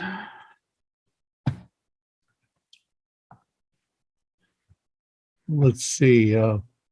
Vanished children and others in Fair Oaks. Since its founding in 1887, Fair Oaks has been lauded in the press as an idyllic, prosperous place, a community planned and founded by English expatriate social reformer Joseph David as a model community. Basic success. There was a disproportionate number of reported and unsolved disappearances of residents of Fair Oaks compared to the surrounding areas. This is especially, this is especially noteworthy given the town's prosperity that stretches all the way back to the founding. Reports frequently mention the natural hazards in the town surrounding green space, deadfalls, caves, quicksand, fast streams, and the like. The last prior disappearance was that of a local college student, Will Johnson, who vanished a year ago and was never found. I'll give you the hard success as well here. It's not unusual for a certain amount of people to go missing, as I said earlier, in any community, especially the occasional unruly child or people on the edge like addicts, habitual criminals, and mentally ill. But there is a distinct and consistent absence of reports that these sorts of people who go missing in Fair Oaks are ever found. So bad people go missing. There's a distinct pattern of the addicts, habitual criminals, and mentally ill who go missing do so shortly after arriving in Fair Oaks, often within a week. Conversely, the suicide rate is extremely low. These statistics are. You're on. I'm giving this to you because you were on the pattern on your own. So I'm going to give you the pattern analysis following an extreme success. Those who vanished often did something dishonest or succumbed to an addiction right before they vanished. I'm going to whisper to Suave. Looks like bad people just disappear. This is Bobby was going to do something to that little girl, and then he vanished. Right. Just like criminals who have arrived here vanish. We need to, they've got quite a history. We need to do a little history on the lore. I didn't write down his name. Joseph David, the Joseph social David. Reformer. I would like to do research on that as well. All right, I'm going to put everybody back together. We're going to in the room before we kind of go on to another round of research. Okay. So we'll have everybody rendezvous back at the hotel, and it's now about the sun's starting to go down. About 8:39. Yeah, we got to get dinner. Yeah, there is the inn is very nice. It's very posh. There is a 24/7 50s style diner attached to right next door to it. Nice. That is 24/7. I'll get a Rory burger. That's a hamburger with peanut butter on it. Delicious. So where do you guys want to meet up? We have privacy at the inn. So. Yeah, we'll meet up in one of our I'll scan rooms, that for bugs before we continue. Yeah, you don't find any bugs. Wonderful. All right. So statistically, we found out something very strange. The reason why the town is so nice is because bad people disappear. What? And I don't know if there's That's a crazy talk, agent. That's just I don't know if there's a town conspiracy maybe they protect their community by getting rid of vagrants. That's The Possibly. teacher, Look both at the it. teacher and the principal described Bobby Black to me as a psychopath Oh in the my God. making, basically. Nobody likes this kid. They I'm not also was, surprised. yeah, to no disappear. one likes. there was also reference to caves and deadfalls and quicksand and everything that's out there in the woods. That seems awfully convenient. Yeah, well, Where are I you having mean, this conversation? we're the- having it in the one of hotel, our rooms. In the hotel.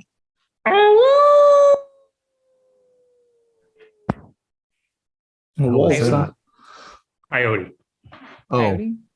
If this were some grand cover up, why are they bringing us into it? I mean, obviously the parents are distressed, well, but they the didn't police bring us department are into covering it. it up. No, they didn't. Our handler brought us into it. Mm. So Yeah. it's Do you think- it's not the first time. It's not the first time that a community have come together to get rid of.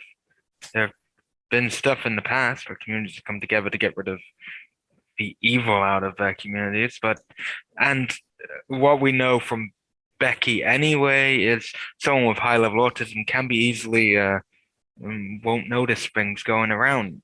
Not always. So, but that seems a bit too far fetched.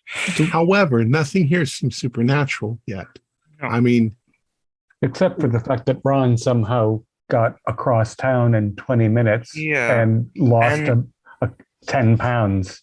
And the one thing that I got so caught up in Becky's storytelling that I forgot to press her on the fact that Ron was crying and she ran after him. Yeah, so maybe Ron saw what happened to Bobby, and Bobby. I kind of have a small town Batman feel. Fair Oaks has a vigilante. as a vigilante. Do we want to look at this Uh, from a cult angle? Maybe more than one. Well, person? we should at least think look up this Joseph David.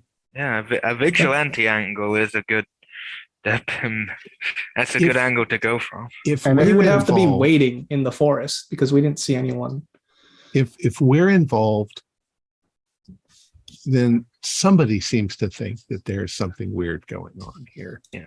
If the whole town has a conspiracy where they lure criminals into the woods and then do away with them, it's still not really Delta Green. See, It's just yeah. evil people. It's a bunch of crazy people Yeah. running the town. Unless What Sophia if- is not telling us something.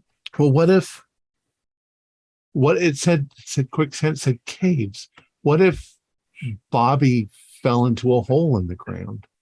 It would seem like he'd just disappear. And maybe nobody noticed the hole. Maybe there was a bush growing around it, or Agent Spectre, give me a PAL. Check PAL for me, please, Okay. at that comment. maybe that's how Ron got to the other side of the town. Ooh, that was a fail on my part. Okay. You're kind of having some quiet flashbacks. We'll discuss these further later.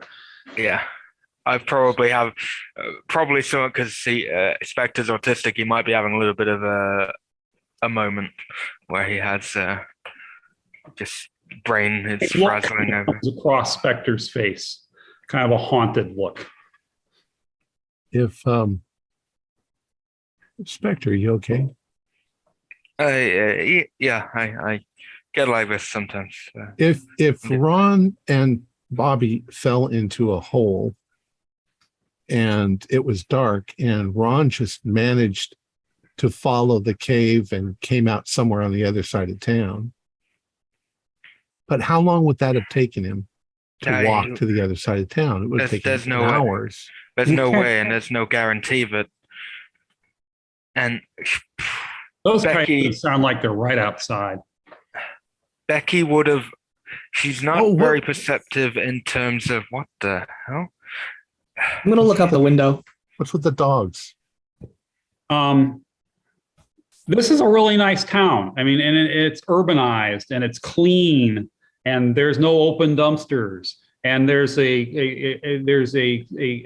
group of coyotes walking down Main Street howling. There are Look at cats and that. dogs, I'm sure. It's coyotes Yeah, it's coyotes. in the middle of the street. This Yeah, yeah. I mean, It's yeah, nighttime though, right? Yeah, it is. It's sundown. It's It's sundown now. Dusk. Pack of no. coyotes looking for cats, stray cats, and dogs. Yeah, maybe. I mean, there's woods all the way around, so I'm sure little animals and things wander into town. Yeah, of course. It's weird. What was though, that name isn't you it? said, Suave? Joseph That there was a David. name. Joseph Yes. David was the founder of the town back in before the turn of the 1880s. century. Apparently, he was a social reformer. 1987. Yes. Social reformer. Was he trying to? Does he have a Wikipedia page? Yeah, we'll do a quick Google search for that. Maybe he was He the does have a original Wikipedia page. Batman. Unfortunately, when I did this scenario and published it, we didn't have the budget to do a Wikipedia page for this guy, but he does have one. That's a clever marketing ploy, like the Blair Witch.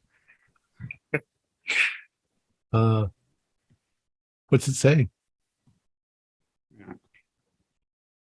It's on its way. Agent Shepard, you were Oh, looking it up, right? So So we'll do this on my encrypted laptop. okay, I've got satellite internet.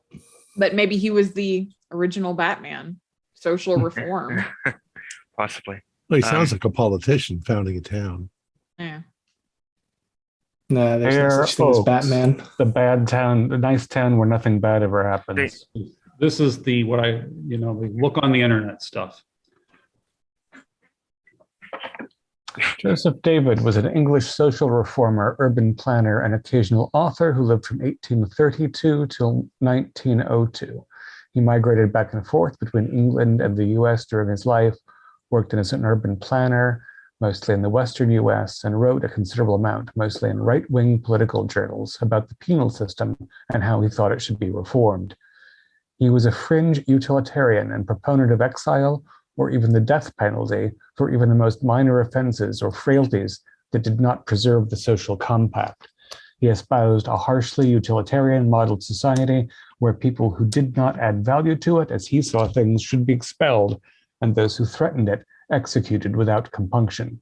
He believed that people who took advantage of others by breaking the social compact and the mentally ill could not be rehabilitated and should be killed. He was particularly fond of writing about addicts, chiefly alcoholics, and toward the end of his life, opiate addicts. Such people he deemed genetically damaged and advocated for their state-run euthanasia. Freaking Nazi. Wow, Proto-Nazi. radicalism here. Yeah. Some messed up stuff. So Yeah. So do we you could do think a the case town study. has continued this crazy tradition and all of this mourning is just Yeah, no, I can't imagine that anybody in this town still so subscribes to such nonsense. this makes me think, obviously, Bobby has disappeared. Ron did disappear but reappeared. Maybe there's some form of judgment involved, and He got Because forgiveness. Ron got forgiveness because he was just a puppet.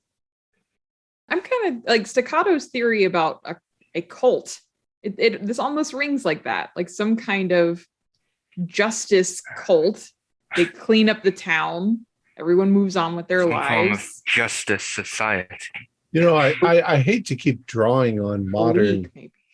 modern television and movies and stuff like that, but it's kind of got that feeling like The Village, that M. Night Mhm. Shyamalan film. Like Yeah. they've isolated their community, and Mhm. anybody bad who comes in it, they I don't think it's a they though. I think it's a small cabal, a cult or a family tradition. Mhm. Maybe this Yeah. David had descendants who continue to espouse his radical theories. Because I don't think the cops in town know. I don't think the people at the school. You didn't get an impression, right? Yeah, That she No, got I, an it, impression. it's You said the school teacher knew. She knew that he was a psychopath. right, but Yeah. she wasn't excited about his departure. no. She No. seemed distressed. That could be They an know- act, they- couldn't it? Again, it's hard. Conspiracies are hard to manage, whereas obsessions can be the role of one or two people. Given that the entire town is surrounded by woods, the fact that security cameras you didn't see an adult go in doesn't mean that they didn't go in They were on the waiting. south side of town and wander up to the side where the school was. They might have been waiting in the forest. decided to take Bobby away. I'm sure Bobby and the other kids go into the woods right by the school frequently. Yeah. So What we about just the need, dogs? Think with the quicksand and stuff that their parents would tell them not to come into the woods. the next thing I want to know is why Will Johnson, is there a college in town? Or is Will Johnson a student There is nearby? not a college in town. It's too slow. It's too But slow. So Will Johnson was, when you're reading through the police reports, he was a local resident who had come home and then vanished. Did he have So any we- priors? No. somebody judged Will Johnson to disappear. The nice thing about having a town with quicksand around it is that when you want to make sure somebody's body doesn't show up, you've got a place to put it. Exactly. Well, I think that quicksand has a lot of mythologies about it. I don't think bodies sink in it. I think they Do if sink you to put a enough certain lead on point. them. Well, though, You wiggle them around with a stick and make sure they sink. I You would be could- curious if we, whatever. What do you do with quicksand? Dredge it, excavate it, whatever. I'd be curious to see how many bodies we found. I point at the window and I say, you could just chop them up into pieces and let the coyotes eat them. That's true. See? Right. What but- is up with See, those we- coyotes? I know. Yeah, They are, it's not, it is not normal coyote behavior. And this is just for them to wander into the lit part of town and make all kinds of noise. Oh. Is there must be some street traffic. Do they avoid cars driving by? They or? do. A car comes, it's like they're like raccoons. A car comes, they duck out of the way. But they're sort of calling attention to themselves in the middle of town, Yes. which is like 4 square blocks. Yeah. I'm gonna call the front desk and ask Is that what normal? the deal is with the coyotes. The front desk happens to know.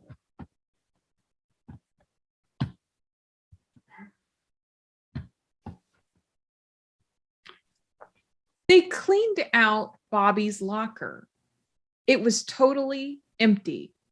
Like that Wait, what? kid wasn't coming back. That seems like a conspiracy. That's to me. odd Yeah. because if he has psychopathic traits, like his locker would either be neat or it'd be messy. Depends on what kind. The person at the front desk is It would be happy to empty. share some local folklore with you. I'm going to pull the map back up. Upper middle class, professionals, and a town where bad people don't stay.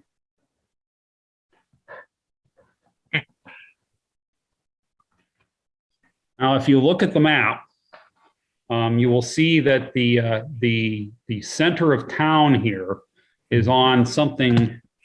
There's a reference to a geographical feature called Old Howe Mound. And the front desk tells you that there have been coyotes around here behaving strangely since the town was founded. Nobody really understands it. They don't bother people, but it's just they always come back. Do pets go missing quite a bit? No, Really? Except for the ones that live near Bobby Black. Apparently. well, they're those pets, but Maybe only the bad pets. You think Bobby's killing the pets? That's a That's what the psychopathic teacher said. behavior. Yeah, that's what their counselor. That's what they said. Normal tendency, and then the next escalation is a human. So maybe it would have been its first, and sometimes they try to bring in someone else to ease off that first kill. The contents of the backpack did not match what the counselor and the principal had come to know about Bobby Black. None of that stuff was anything that they'd ever seen him with. would have Never been come to an table. escalation. Yeah. Based on And they knew. Well, I mean, escalations happen when a stressor occurs. so tomorrow we need to speak to the Blacks, of course. Tom and Linda. I don't know that, and Bobby at 8 isn't leaving town on his own. I don't know that we can look for, there's a general store, and we can see whether the kind of rope that was in the bag was purchased at the general store. They're not going to have 6 kinds in this town. You need to get into that kid's room and see what he's got hidden under his. Yeah, I was about to Did say. you get into the phone? No, not yet. I didn't get a chance to look up that serial number. We You need can do to. that if you like. Yeah, I'll check it out. We need to talk to the black. So we need Yes. to search his room. We also should look into Will as well. Or whatever His his name computer was, the too. college If student. the kid has a computer at home, we should probably look into that. Because if we can figure out what happened to that college student, Mm-hmm. that's a clue as well. All right. So I'll do the serial number, and then you guys might want to think about dinner and packing it in. So the serial number, you guys can run it. It was purchased 2 days ago at the local Walmart. All right. They probably have cameras. Yeah, and you guys, if you spend a couple hours, you can manage to people. What you keep finding is that people are really trying to help you. You're not getting any flack from anybody, so you get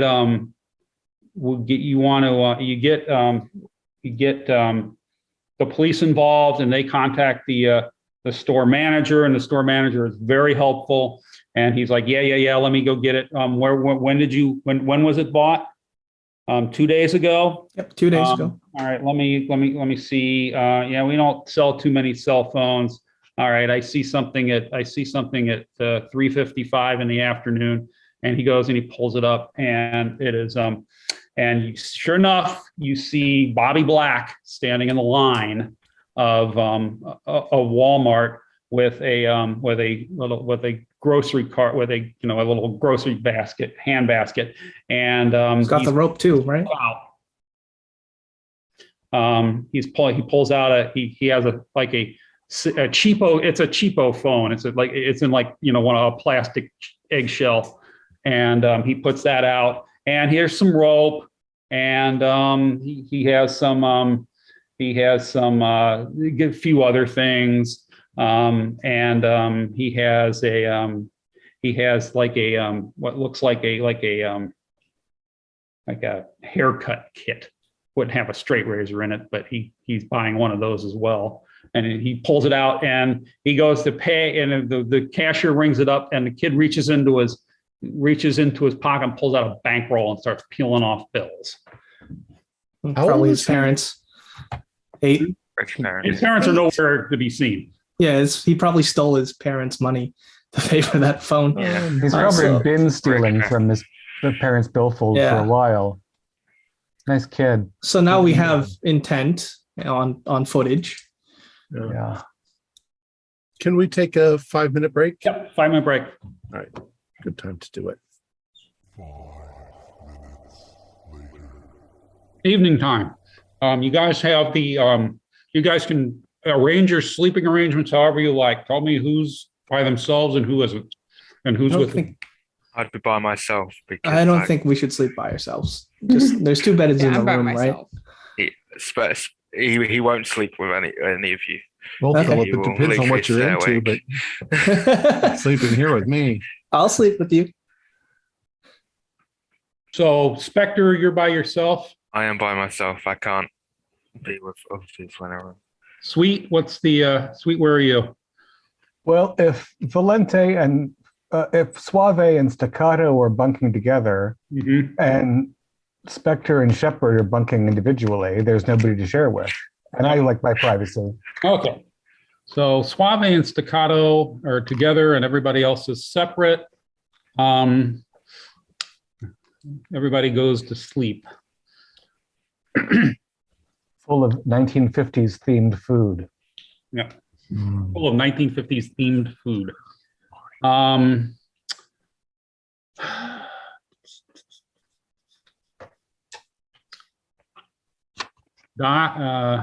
Sweet, give me a POW check.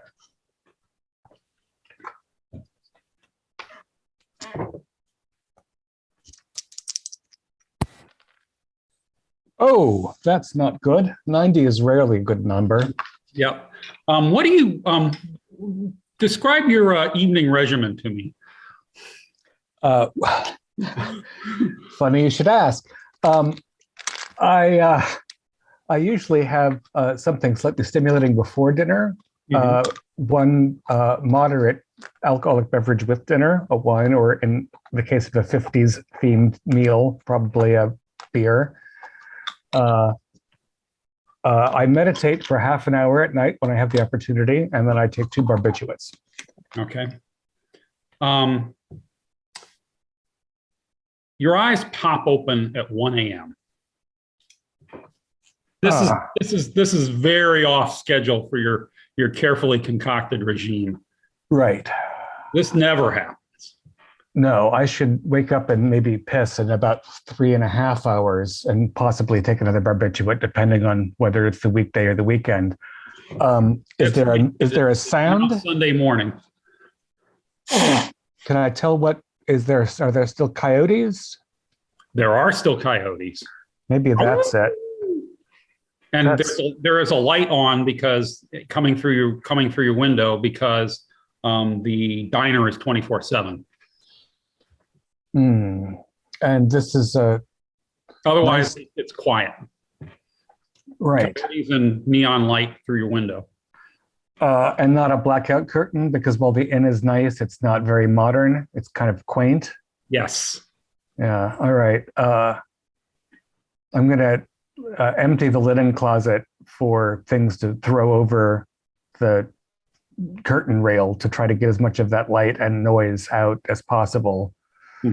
And take another pill. Okay. You can do that. You find some extra blankets and sheets, and you can sort of arrange them over the curtain rod. And you go to look for your pills, and they're not there.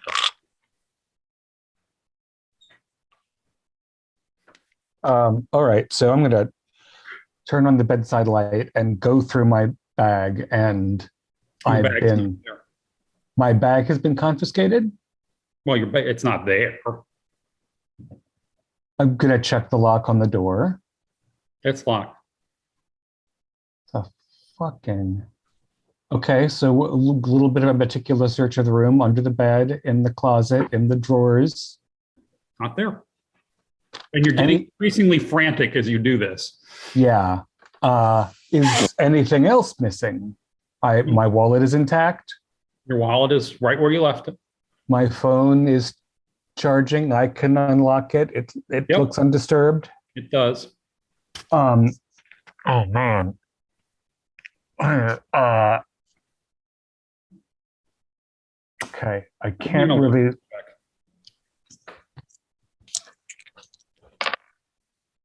Jeez, I'm never going to pass one of those. I've only got 20. Okay. Yeah. No, you're much too distracted by trying to figure out what the hell happened to your bag. Yeah, there's a little bit of perseveration because the untimely wake and then the idea. I mean, I also, I stashed I need materials from that bag too. If we find any further physical evidence, like I have a rape kit in there and other things. Like I need that. That's mine. What is this in? Is it like a brick hotel from the early 20th century, or is it exactly what it is? Been thoroughly renovated and kept up. Very nice place. But it's from the earliest 20th century.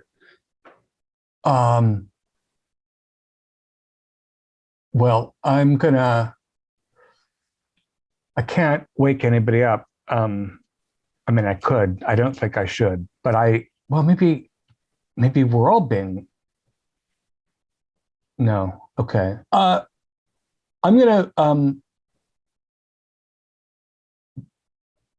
going to say you're all on the second floor of a 5-story building. Okay. So I'm gonna draft an email and on the address that Sophia and I share, just about this incursion, and that she might wish to check with the others. Okay. And I'm gonna roll over with a couple of pillows over my. There's not a mini bar in here even. There is. Oh, all right then. Let's see. I think tequila is the most soporific. I'm gonna have 2 mini bottles of tequila. Okay. And like a 4-minute hot shower, and then I'm gonna try to meditate myself to sleep. Okay. Oh.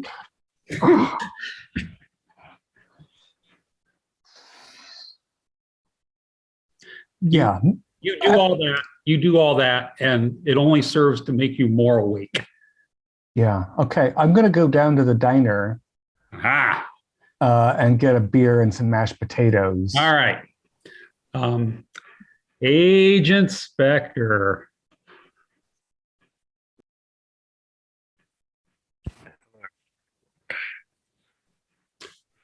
You wake up in the diner. You're sitting at a table in the diner, and and the last thing you remember, you were falling asleep in your bed. Oh. What? I go up to the counter. Okay. Behind the counter is a very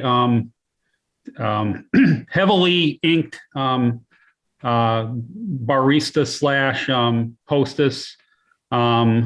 She has full sleeves, ink up to her chin. Basically everything except her face is just completely tattooed over. She's very polite. She says she's a big girl too. She's like 6 feet tall, very fit. She almost looks like a pro wrestler. And she's like, "Can I help you with something? Can I get you something?" Hello. Hi. I'm Just out of curiosity, I think I fell asleep. How long have I been in here? You walked in about 2 minutes ago.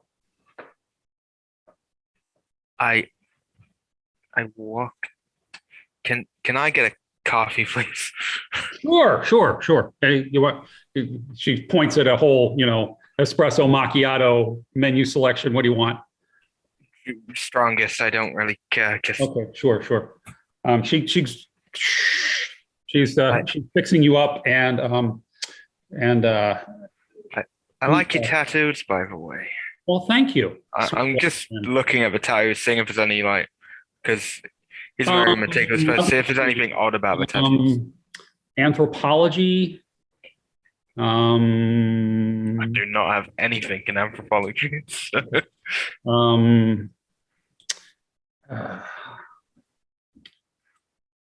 You can just roll some dice and we'll see how you do. 40 dead on. 40. Okay. 40 dead on. Yeah, 40 dead on. What's your int? My int is 80. Okay. Yeah, that's half. All right. Yeah, you look at her for a while and you're trying to make some sense out of the tattoos. And finally you realize that she's part of the straight edge subculture. Okay. Several of her tattoos are emblematic of that subculture, which means she doesn't drink, she doesn't smoke, she doesn't do drugs. Yeah. Which, yeah. Going by in my head, going by the stereotypes of heavily tattooed, it's very odd but he's not a judgmental person, so he's not going to judge you. Okay. Thanks for the coffee. Do you mind if I stay sat here so I feel a bit out of it? I don't even remember walking in here. No, that's fine. At this point, Sweet walks in, and he looks like he is wild-eyed and looks like hell, and is frankly still in his, whatever he was about to go to sleep in, because he hasn't even had the presence of mind to change. Hey, Sweet, what are you doing here? Oh, That is going to make me. I'm going to go out there and start hitting them with tire irons if that goes on much longer. I talked to the Gilby. What's your name? Just so I'm not just.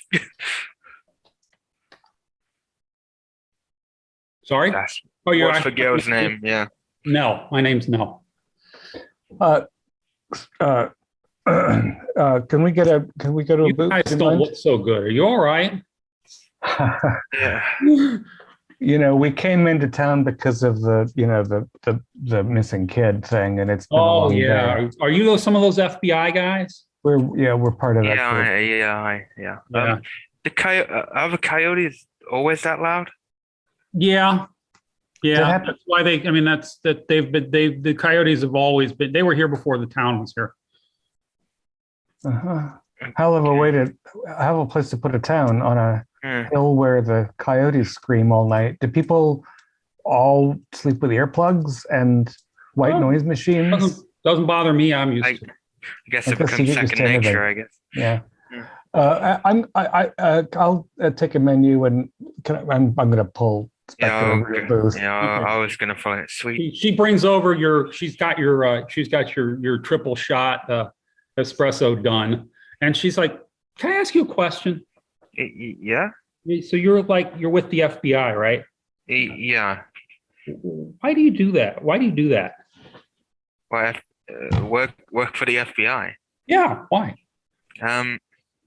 I've always wanted to, try and make a difference. I had a pretty rough upbringing, and I wanted to make sure that didn't happen to anyone else. And I feel my research into the criminal mind may be able to help stop and prevent future crimes and help actually reform people, I guess.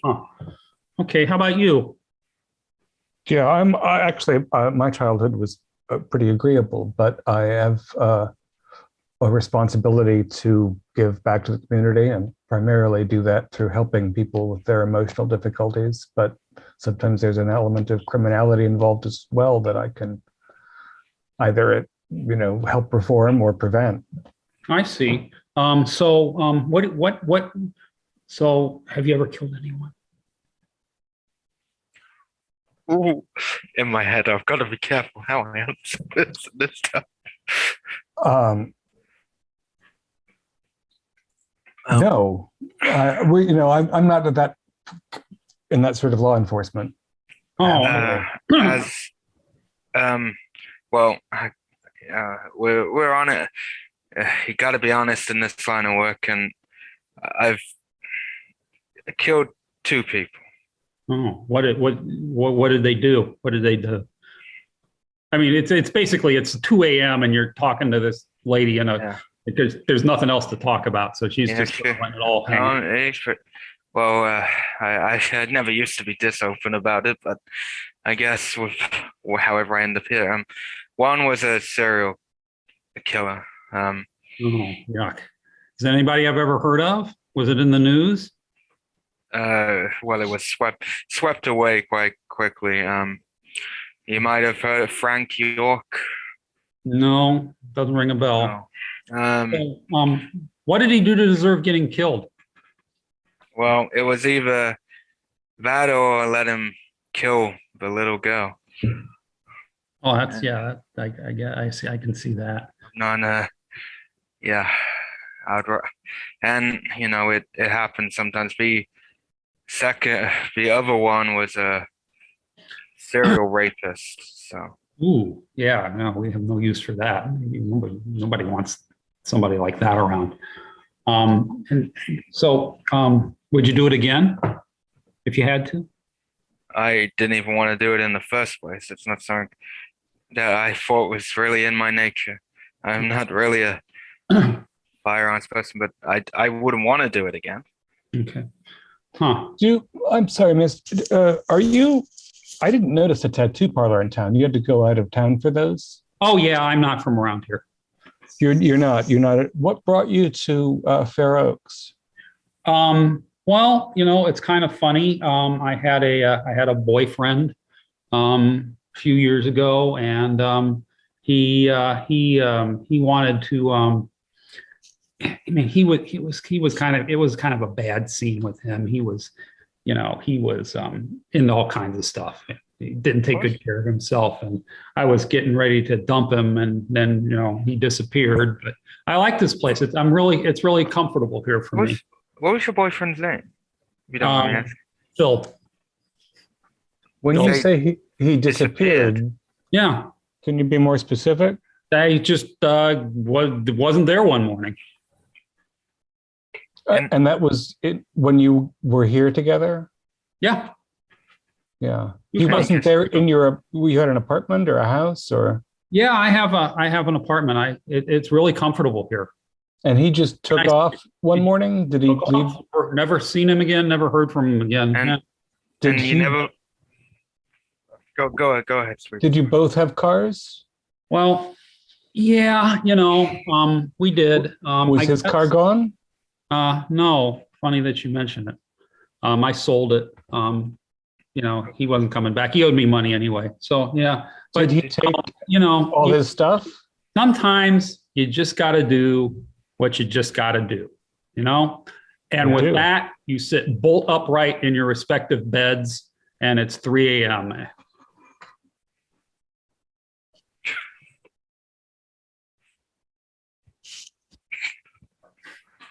Your bag is back. My bag is back? It's the first thing you go for, of course. Oh, yeah. I actually leave my room and because I just go knock on Sweet's door. I don't care what time it is.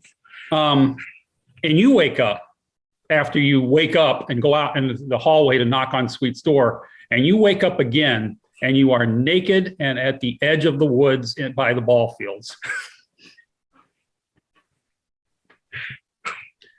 Meanwhile, those of you who are still sleeping,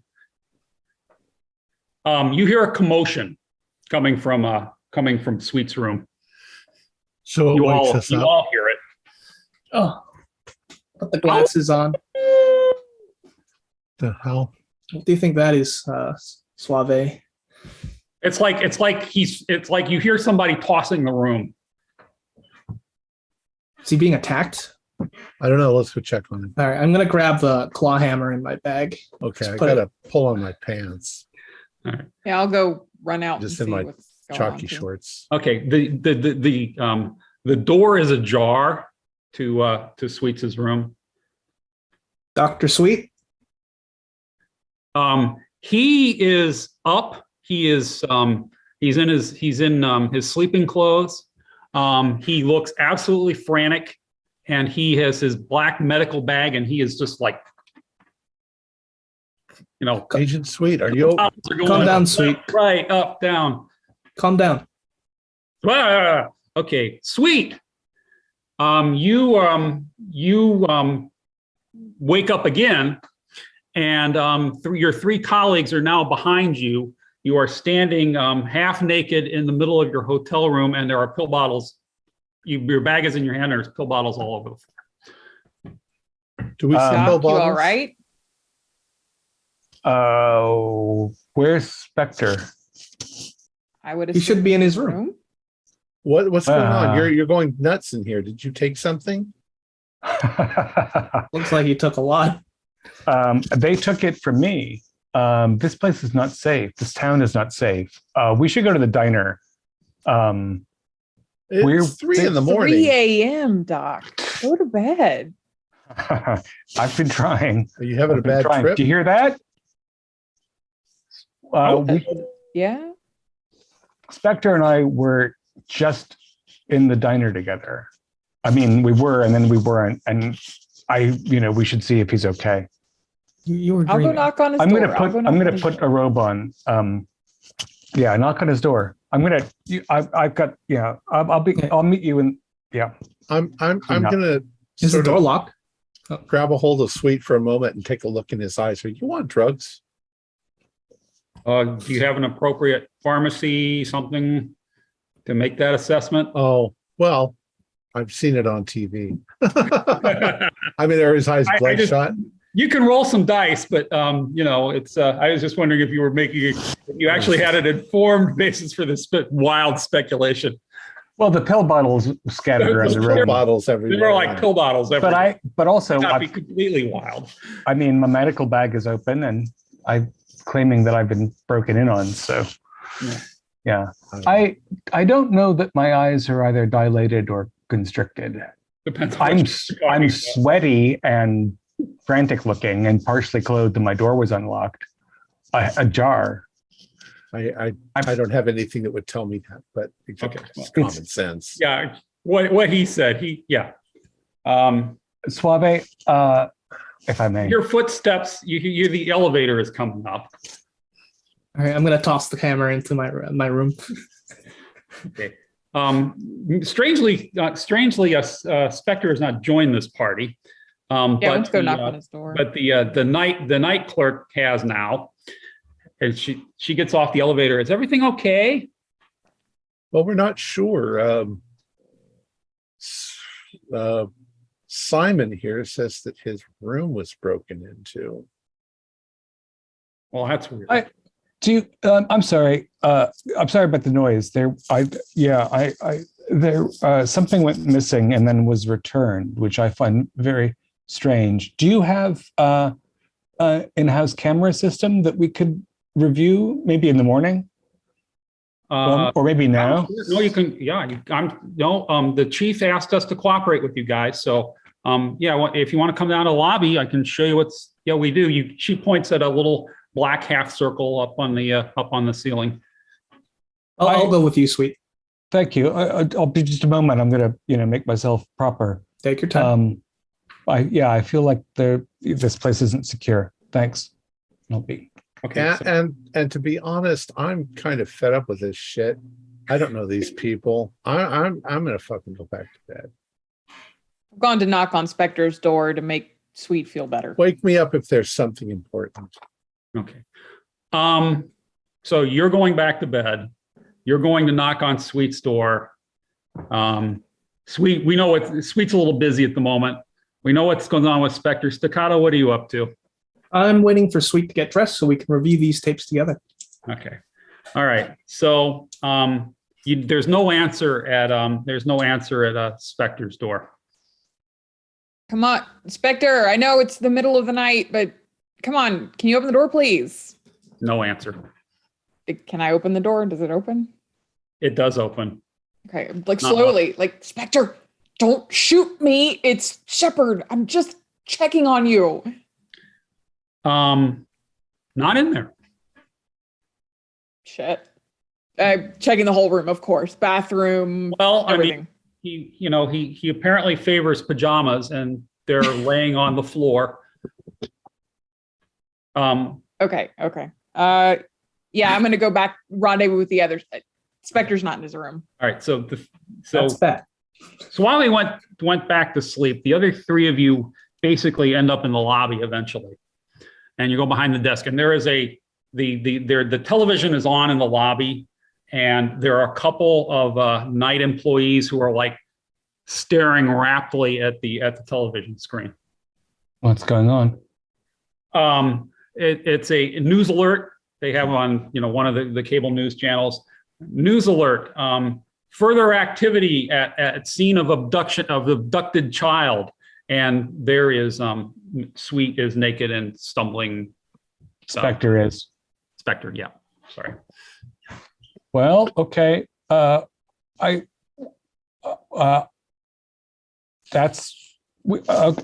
of us should drive over there and try to intervene. I'll go. I'll go pick him up. I'm gonna wake Suave up. He needs to be up for this.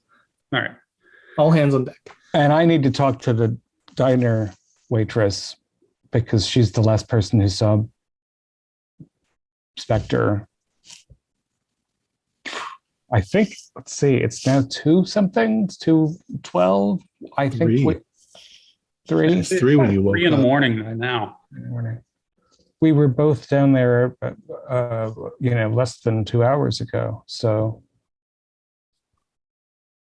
yeah. Damn it, Staccato. What are you waking me up for? What's going on? Spectre has been found naked at the baseball field.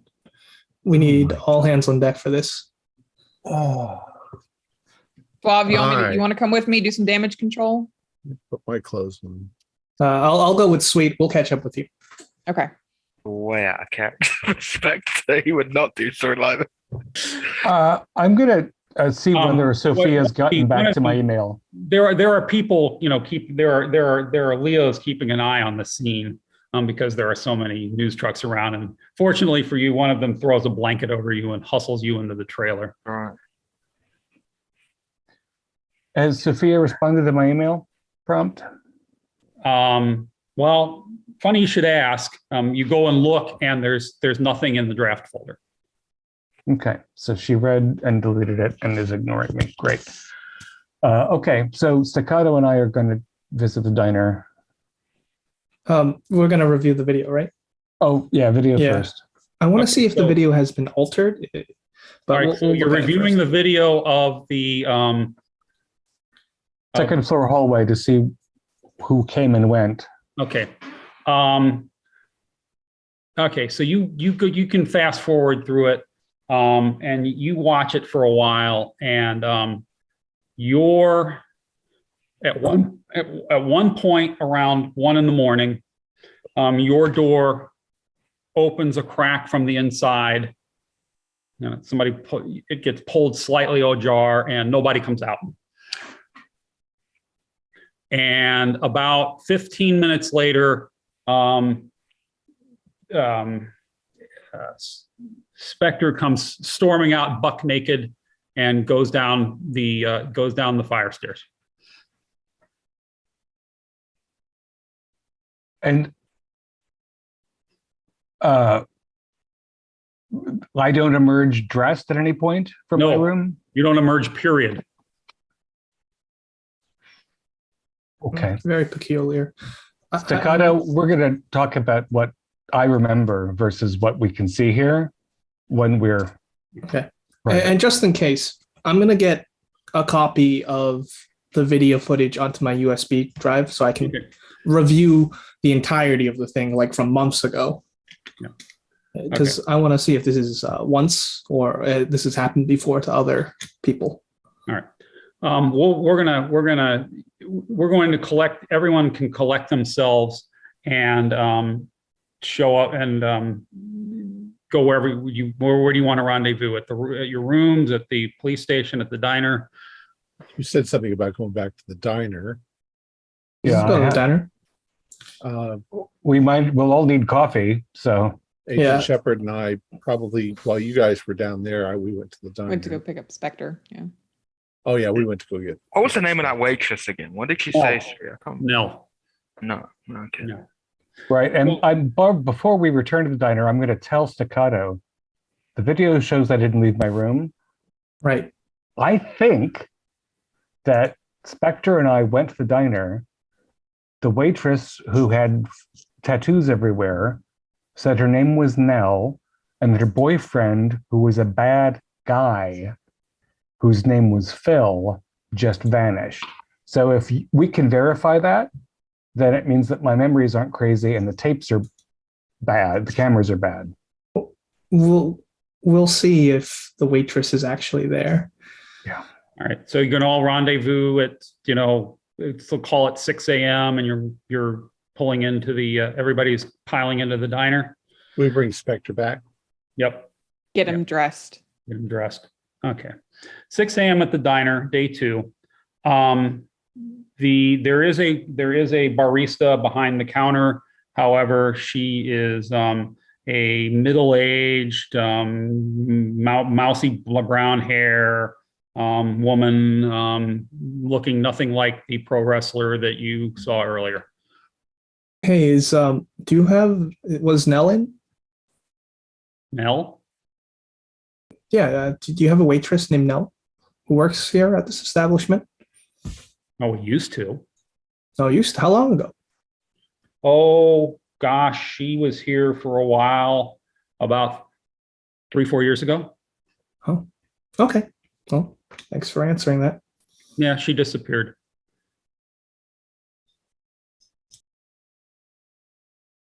You mean she left town suddenly? Yeah, not a word, just gone. did she leave under circumstances that made people concerned about her well-being? No, she was kind of flaky. I think she was doing drugs, to be honest.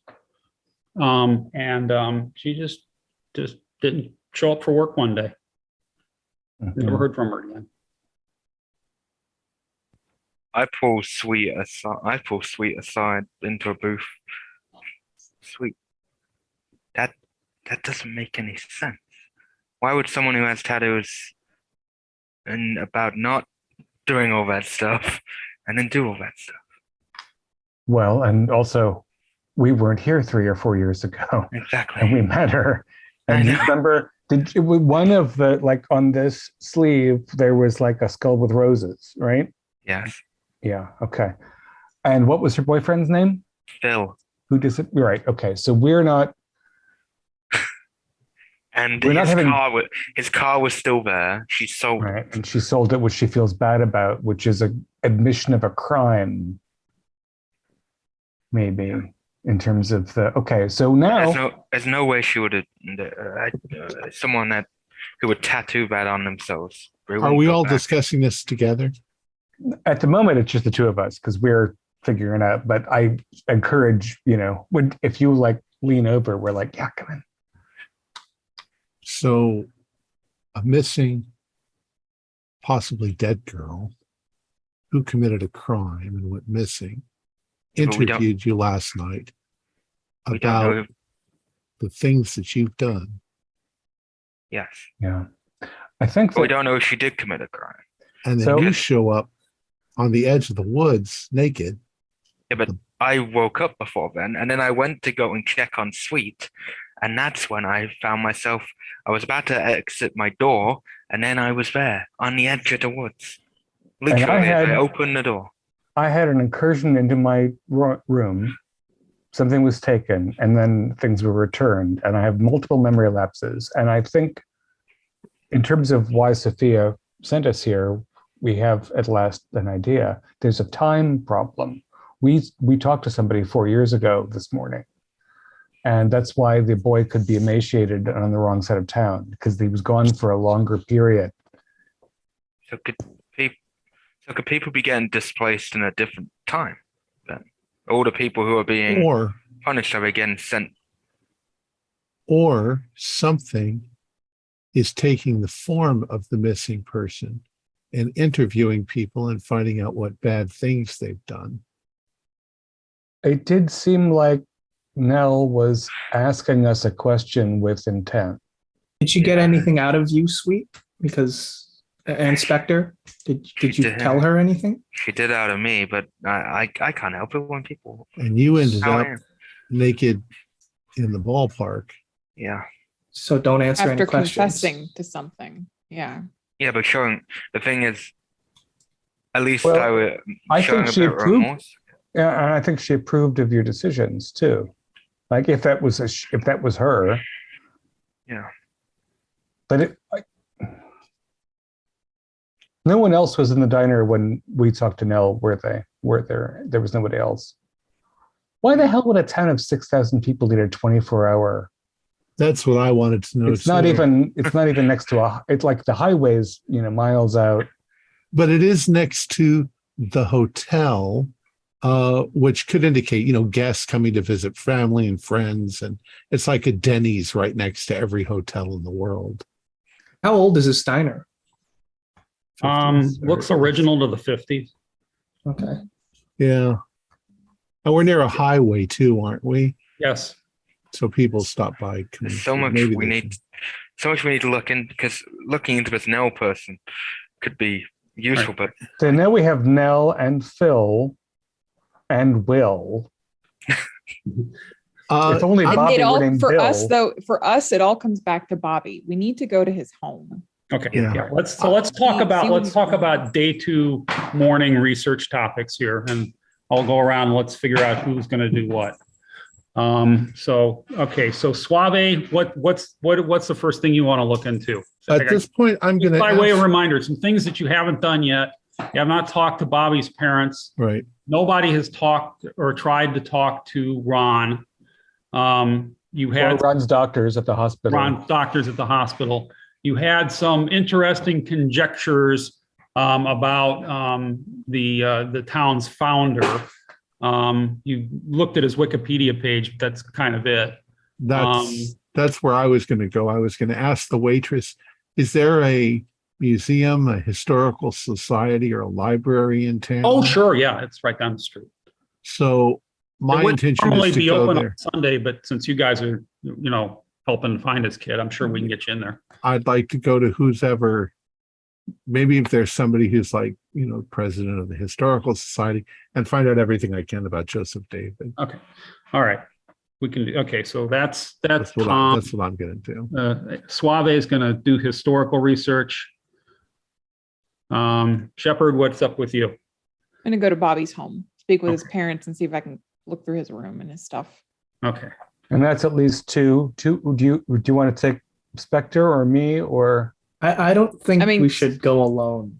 Spectre, you're the shrink, aren't you? Well, it's my sort of thing, talking to families after a traumatic And experience. Doc, you want to go check on the kid in the hospital? Right. Yeah. And Staccato, there might be good. I'm good with research. So Yeah. Well, you actually, you could go to the hospital with me or with Suave to the. Well, why don't you go to the hospital? Well, I don't know, whatever you want. Research is what I'm going to do. I doubt that anybody's going to waylay me at the library. No, I'm good at research. Libraries are perfectly safe in these sorts of games. Of course. Yeah, I'll just do research with Suave. Okay. And Spectre, what are you up to? I'm gonna go with Shepard. You're going with Dealing whom? with- I'm sorry. Shepard. Okay. With Shepard to the hospital. All right. So 3 of you are going to the hospital. No, two of us are going no. to Bobby's home. Yeah, me and Shepard are going to Bobby. Let's go to the hospital first. Yeah, that's me solo, I think. And Suave is you're solo and going to the historical society. Yeah, with apparently Staccato's coming with me. Yeah, I'm going. All right. So okay. So all right. So let's do the hospital first. It is early Sunday morning, and you're on your way over to the hospital, which is just a walk actually, because it's a small regional hospital. It's downtown and it's in the town. Again, this looks like it was part of the original planned community. So it's kind of just like a single floor kind of thing. It nestles up against the trees. You're getting 10 or 12 beds. Sorry? 10 or 12 beds. Yeah. You're getting like visions of, the way that they used to set up sanitariums with lots of trees and fresh air, and it's at the edge of town. Right. Big panes of glass. Big panes of deck glass. chairs. Yep. Yeah. So you go in and there's somebody on duty. They see who you are. You still got your lanyards. They're like, yeah. I don't know how the kid is doing, but his parents are here, and I'll ask and see if you can talk to them. Thank And before I go in, who's been his primary caretaker? Well, Is there a doctor in charge or? Dr. Barris, actually, she's a psychiatrist. Oh, from the school. The school counselor. She's actually a psychiatrist, and she's been keeping an eye. She's been taking charge of his care. Excellent. They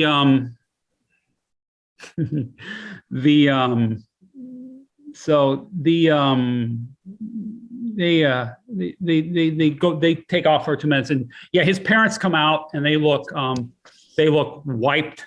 They look like the moms look like she's been crying. The dad looks like he hasn't slept in a couple of days. But they're glad to see you. And how can we help? In fact, is Ron lucid? Is he regained active consciousness? Did he sleep, do you think? He seems a little better. He's been sleeping. He's not really conscious, but he mutters things every now and then. Yeah, well, I'm certainly not going to interrupt any of his recovery. I'm glad to see you. I'm glad that he's, going to be able to go home soon. We're all very, actively engaged. I don't know if you want coffee at this hour. It looks like you. I mean, I'm sure you've been.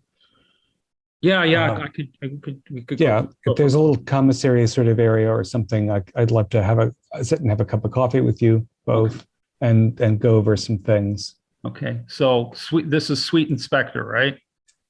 This is Sweet Solo. Yes, I'm with Shepard. Okay, Sweet Solo, sure. Yeah, they're willing. They're happy to sit down and talk to you, Sweet. How can we help? The first question, of course, because it's Bobby who's still missing. I understand that he might have been thought of as a bad influence. Is that if we have forbidden Ron to hang out with him once, we've done it a million times. Yeah. But Ron is kind of, he's not the brightest bulb in the socket. And, I'm sure it's not about intelligence. It's sometimes charismatic kids. Yeah. Sometimes troubled kids can be very charismatic. Ron is 8 years old. Yes. I mean, that's a very, unformed part of it's life. It's like he has some kind of hold on him or something. It's very strange.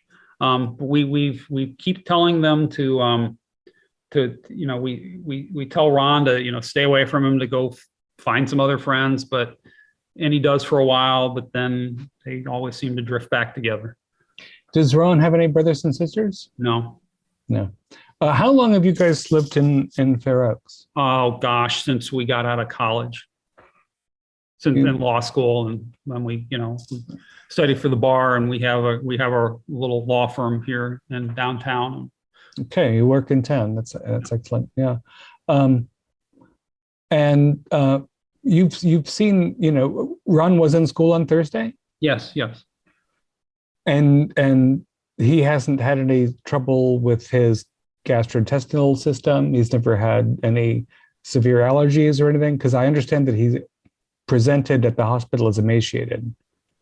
Yeah, we don't understand that. No, we don't understand that at all. And they look, I won't even make you roll. They look genuinely puzzled. Do you know what Ron weighed? I mean, is he at his last physical? Yeah, 85. He was kind of a little on the heavy side.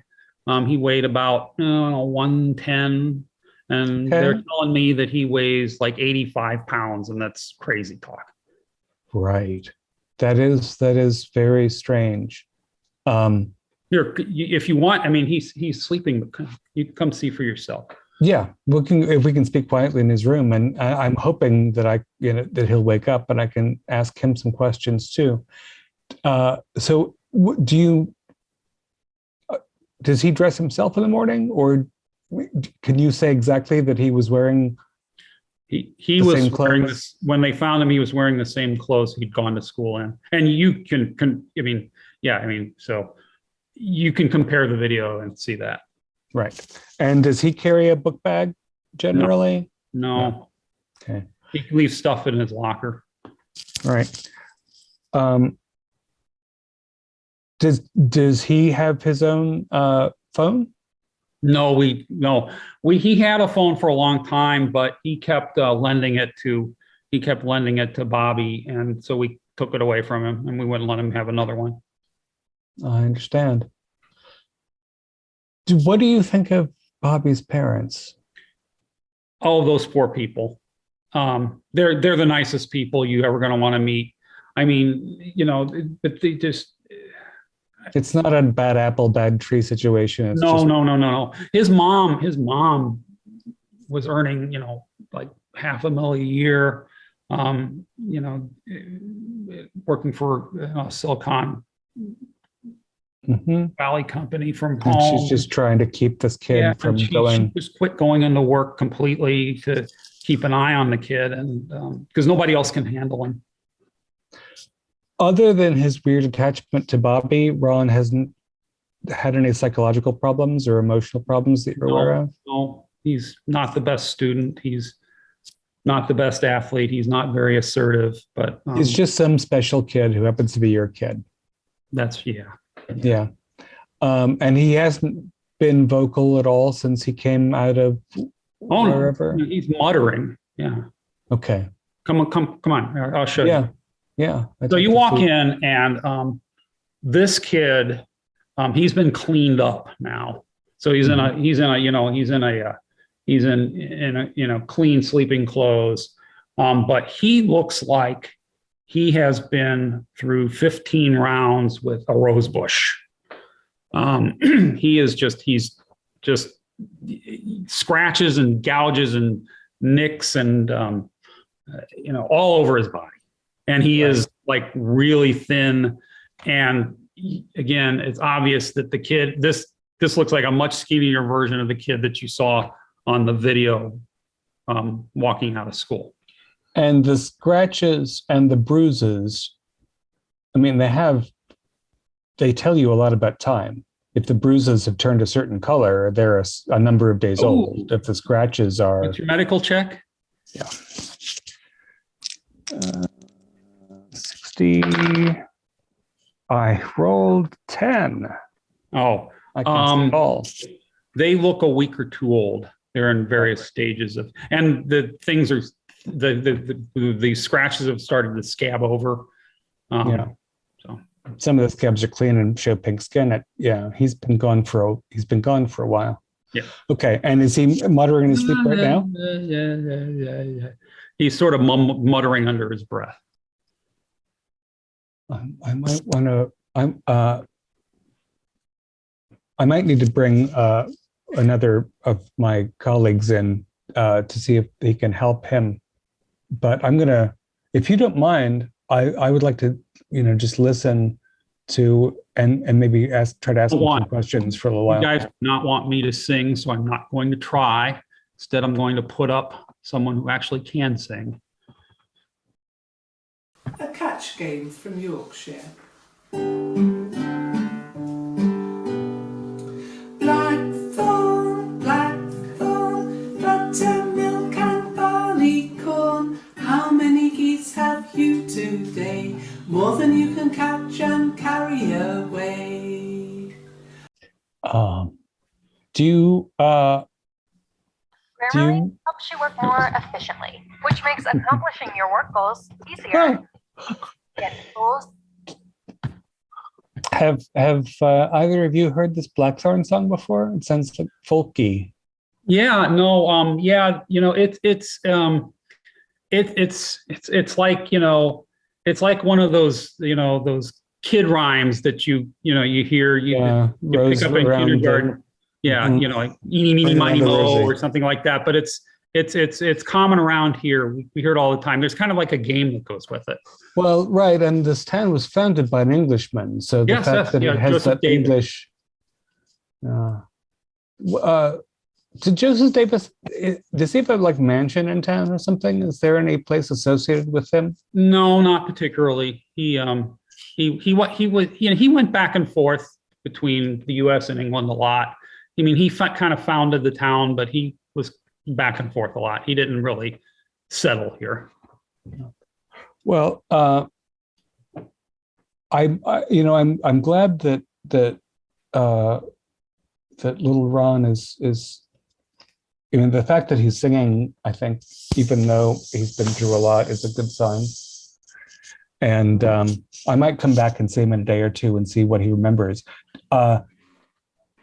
Becky said that he was crying when she tried to follow him out of the woods. Mm-hmm. Did Bobby often upset him enough that he cried? Yeah, he did. Yeah.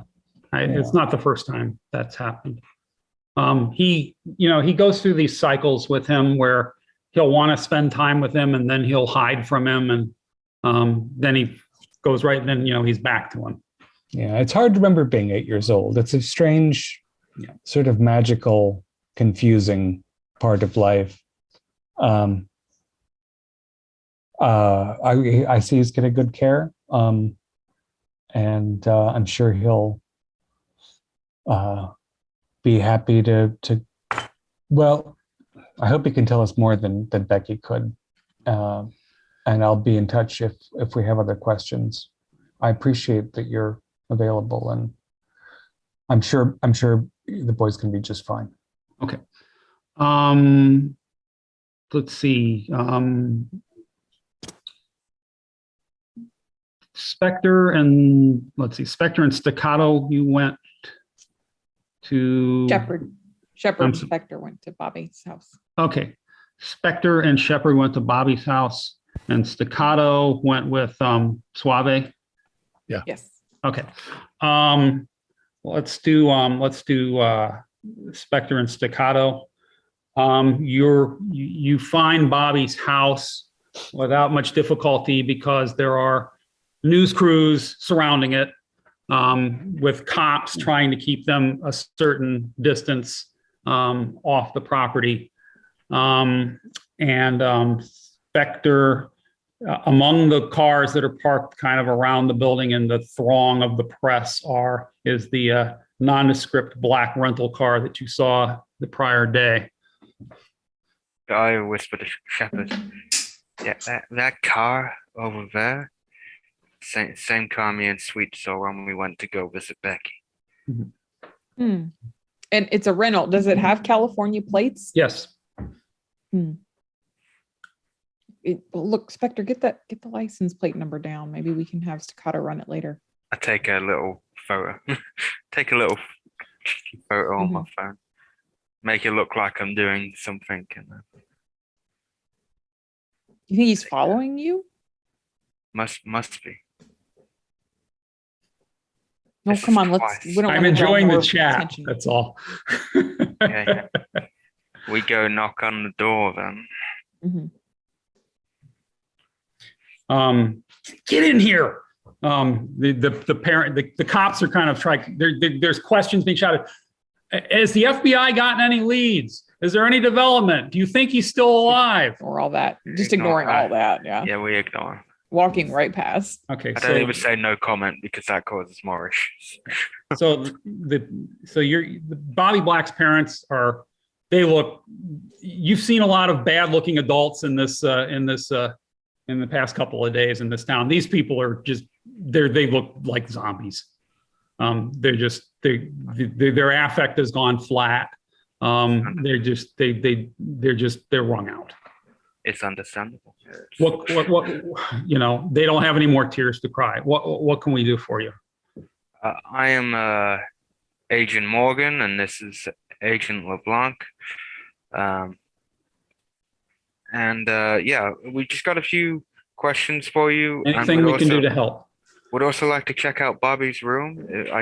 If Sure. I could go do Right that this way. now. Here, the father will take you back.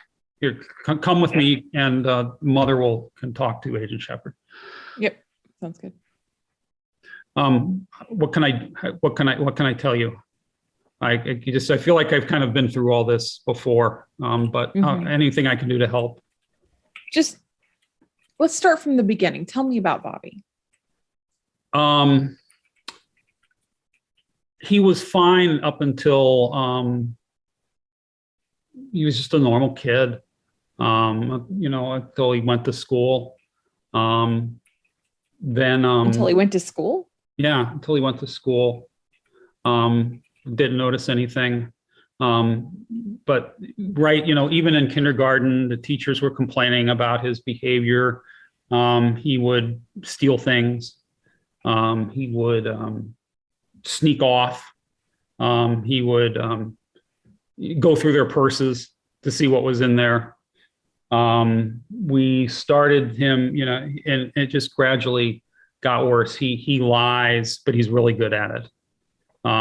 We've learned how to spot them, but we've done everything we can do. We've tried medication. We've tried behavioral modification therapy. We put him into, he still sees that nice psychiatrist, Dr. Barris. Dr. Barris. How long has he been seeing Dr. Barris? Oh gosh, 2 years now. Okay. Around the time he started school? No. Well, he's 8, so he's been in school for 3 years. The you know, then the really scary stuff started. The neighbors on this side, their entire garden burned down one day, and nobody could ever figure out how it happened. But we found a bunch of matches hidden under his mattress. You know, last year the neighbor's cat, we found it basically butchered in their backyard, and Bobby said he didn't know anything about it, but there was blood on his shoes. Mm-hmm. Does he always claim that he doesn't know anything about these events, or does he own up to some of them? No, he never knows anything about anything. You know, I quit going to work because, you know, we can't have a sitter handle him. We can't put him in, you know, post-school care. So I've stayed at home working, but, you know, sometimes he gives me the slip. Is he a good sleeper? Seems to be, yeah. Well, this is deep. Do you have any thoughts about what may have happened to him? Well, I guess I thought he probably ran away. We kept a bunch of money in cash in a lockbox under our bed, and it was missing that day, and there's no point in hiding it now. We had a gun in there too, and it was missing as well. I see. Can you describe the handgun to me? 9mm Glock. I see. Okay. Are there any other adults that spend a lot of time with Bobby alone? No, especially not lately, because I mean, he goes to school. We tried to keep him in school. You know, he's only 8 years old. Of course. I understand. We are doing everything we can to find him. I appreciate that. Do you have a computer in the home? Or does Bobby have access to it? Bobby's not allowed to have a computer. Oh no. That he got into all kinds of trouble with that. He was, you know, he got a hold of one of our credit cards once and was buying all kinds of weird things on the internet. He was ordering chemicals from supply houses and books from Japan that I kind of didn't even understand, but I canceled those orders. And we have to be really careful about computers. Meanwhile, I see. back in the bedroom. Absolutely. Where are you looking? I as an agent, that's why I'm especially when it comes to work, I'm literally going to be checking everywhere, under the mattress, in the pillows, crevices. I'll check if he's got wardrobes. I'll even be knocking on the walls, knocking on the ceilings, if there's any hidden areas. I'll check his desk as well. Give me a search. Just a thorough search, because give me a search. I'm a meticulous person, and hope my 43, which my search is 60, so that is just a pass. There's an attached half bath with this bedroom, and in the toilet tank you find all kinds of goodies. Okay, obviously I've got my gloves on. I made sure to even make a little scene of it in front of the father, just to see if there was a reaction. Okay, so what's in the bag? It's a big like quart Ziploc bag, so that it can sit in the water without being real obvious. And in the bag are 3 human fingers, this decayed down to skeletal stuff with wedding rings on them. Another straight razor, a cell phone, actually an expensive one, like a smartphone with internet capacity, something you're not even completely sure what the hell it is. It's some kind of sharp, pointy thing. It's kind of somewhere between an ice pick and a hat pin. But what it is not immediately readily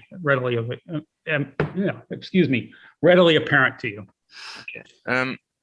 Is one of the fingers got any tattoos on either fingers? But any fingers got tattoo on? Well, they don't have any skin left on them. No skin. Okay, completely skinned. Okay. All of them are like third fingers with rings on them, though, ring fingers.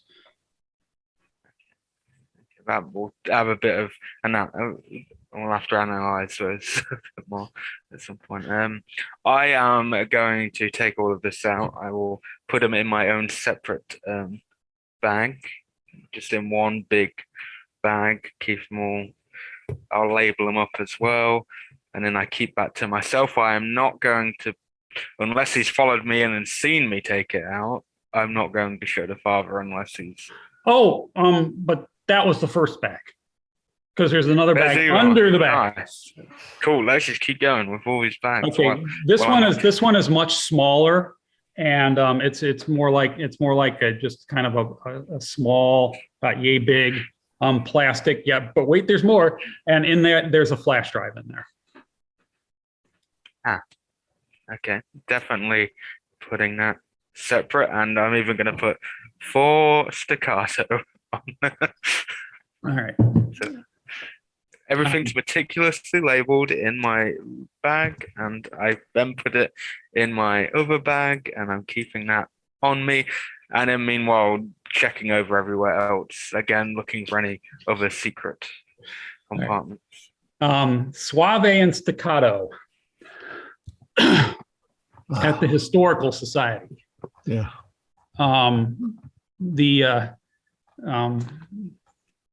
Samantha, the head of the local historical society, is rousted out of bed early on a Sunday morning to talk to the FBI. She meets you at the historical society and is, once again, as has been the case so far, is more than happy to help you and tell you whatever you want to know. I'm very sorry to get you up so early. We would like to find out what we can about Joseph David, your town founder. Mm-hmm. Who was he? What were his intentions in the town? I found a short reference that said something about him being a. Well, yeah, we have a whole archive on him, which you've come to the right place. Ooh, wonderful. What are your personal thoughts on him? Mr. David? Yes. Well, he knows how to build nice towns, but he was, I've read a lot of things that he's written, and he's kind of you should read for yourself. Okay. Fair Oaks was his grand experiment in urban planning, and he lamented that he could not implement a proper legal code to govern its affairs. Nonetheless, he encouraged professionals to settle there, recruited prosperous immigrants, and encouraged the arts to flourish. He extolled the virtues of green space for mental health, and initially, Fair Oaks was a dry community. But since you are in the right place, you get everything. Right. So this including, is from. They have a collection of his various fringe utilitarian writings, including this one. It's an odd journal. So a person who violates the rules of society has something that others have, the benefits of the system, but by renouncing what others have assumed, the burden of self-restraint, he has acquired an unfair advantage. Matters are not even until this advantage is in some way erased. Punishing such an individual restores the equilibrium of benefits and burdens and betters society as a whole. Many argue that the crime consists only in the unfair advantage taken by breaking the law in question. From there, they introduce concepts of proportionality. The greater the advantage, the greater the punishment should be. But this view is short-sighted and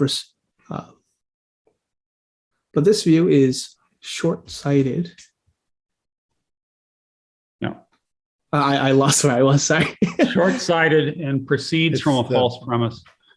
The fourth line down from the Yep, about the true value of any punishment.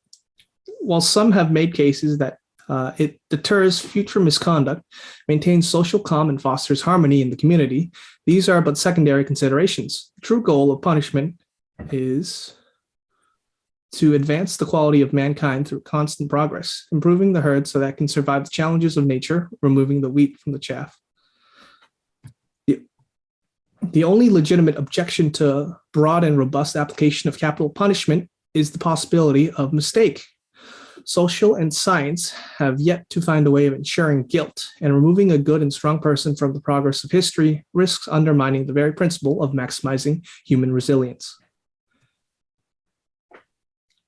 And I'm going to continue on because you are in exactly the right place. And these people have dug deep into the background of Joseph David and have come to some conclusions about some other things that he did in his life.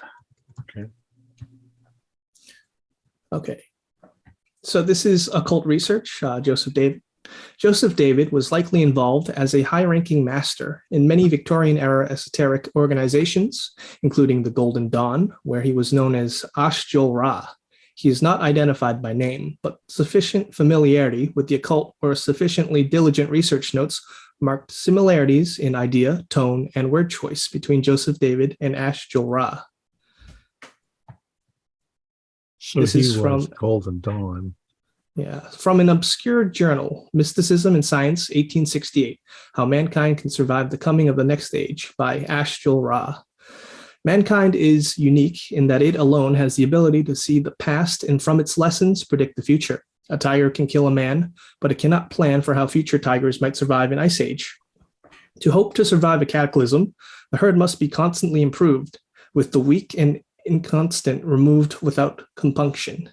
To this end, we must learn how to reliably identify those who cannot grasp the need to work together for the benefit of mankind, and divination may hold the key. So he's suggesting that you use magic to decide who's really evil, and then you remove them. If there's traces, At least what he thinks it is. Of course, the there's Golden traces of Dawn is hypergeometry. maybe, Yeah. and the Golden Dawn is that it wasn't Aleister Crowley involved in that, and he has a funny name, so that would mean that he was like a high-ranking priest or. Mm-hmm. Now, I'm afraid that he might have left some hypergeometric rituals in town, remnants of them. If he actually discovered something that, most Golden Dawn people are just flakes, but maybe he discovered something. If there is something, we need to stop it. Do either of you there have any skill in unnatural? Yes, I have 10%. Roll it up. Okay. Natural. I have 2%. Roll it up. Go. 06. I got a 2 no! and a 40. All right. can't believe it. 06. This, you're sitting here and you're starting to think about this, and you heard some of the crazed ramblings of your 2 colleagues, and you have been talking about oddities in time and space and how the timeline does not match up, and you have succeeded in a role that you, of course, this is one of those roles that you may wish you have not succeeded in. Time for sand. No Sam, but it just dawns on you that you've heard this stuff before. Okay. So Ashjol Ra was a sorcerer specializing in the magic of places. He is said to have worked a protective ward over his unnamed home region, guarding it from the weak and depraved. The ward is described as the Blackthorn ward, but no descriptions of how it works or how to undo it are offered. He wrote of the need to defend mankind from these spaces in the spaces between, and maintaining the composure of the species in preparation for the day when they come through.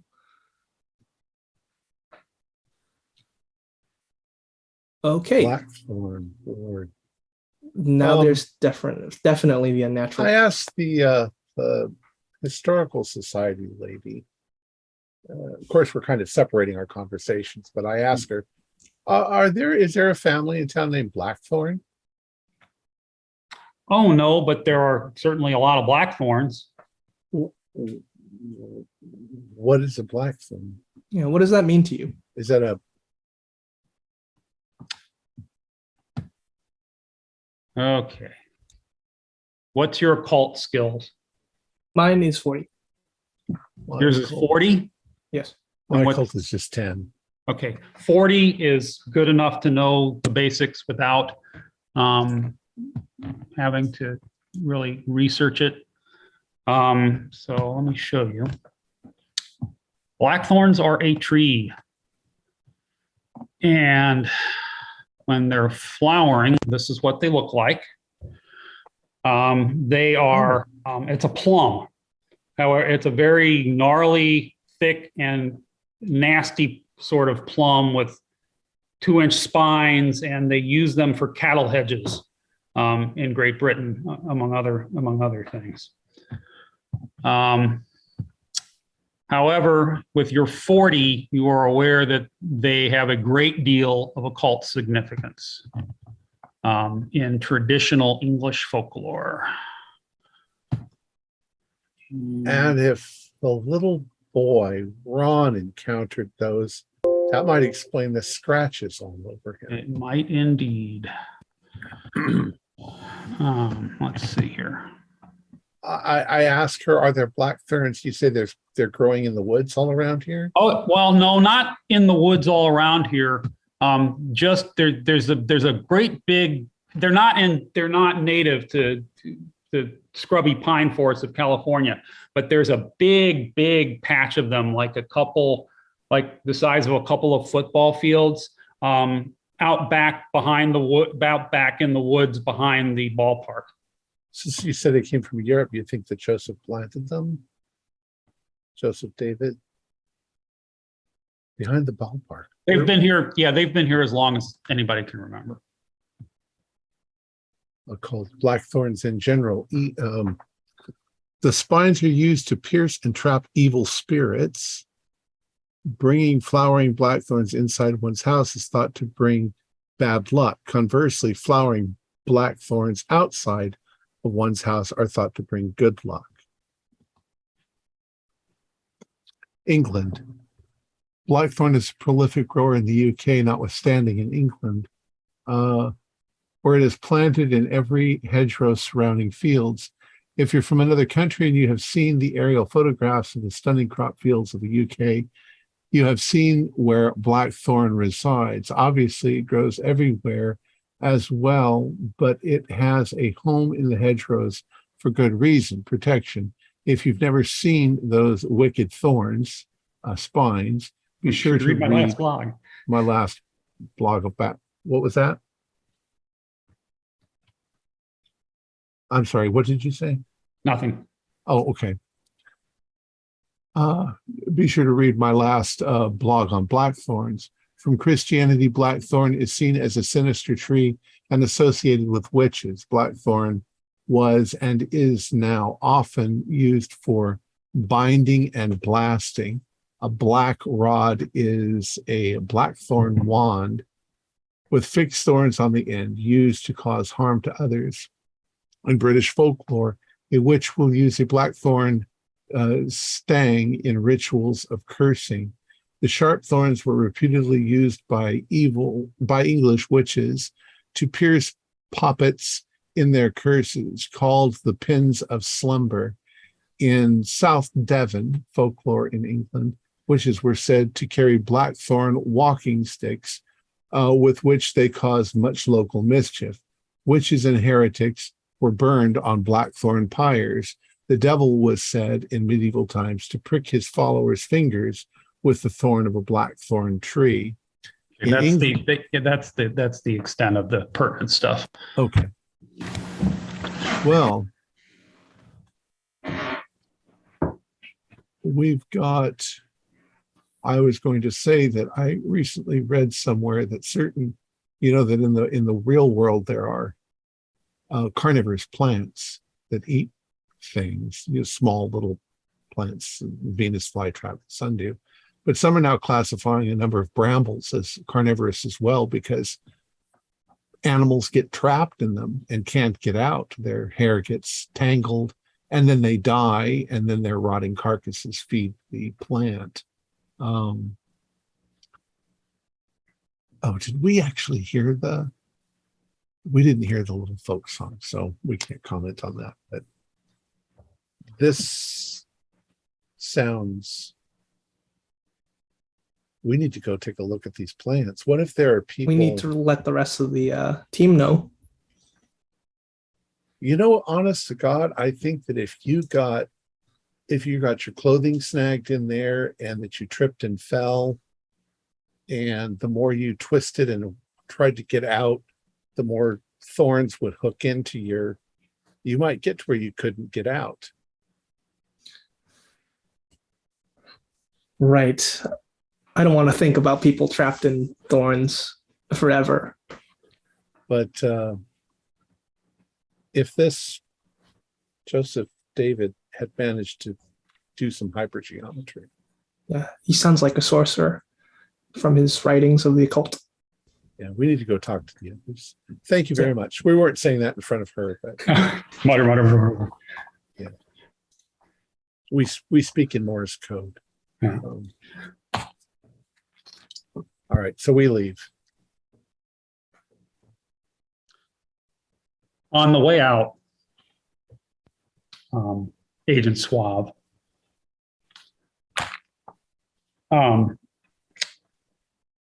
there are some children who are apparently waiting around for church to start. So they're screwing around out on the sidewalk, and they are playing a game, which it looks kind of like a Red Rover game, but it's a little different. Most of the children are all lined up in a row, and there's like one kid like on the other side of the Red Rover line, and they start singing the Blackthorn song. Blackthorn. And all the kids come charging at one kid whose object is to grab one of the charging kids, and then that kid changes sides. And it kind of goes on and on and on like that with the kid. You watch it for a while. It's like a Red Rover game. Okay. The kids run back and forth and back and forth and back and forth while they're singing the song. And eventually there's a winner, because that's the last kid who avoids getting caught.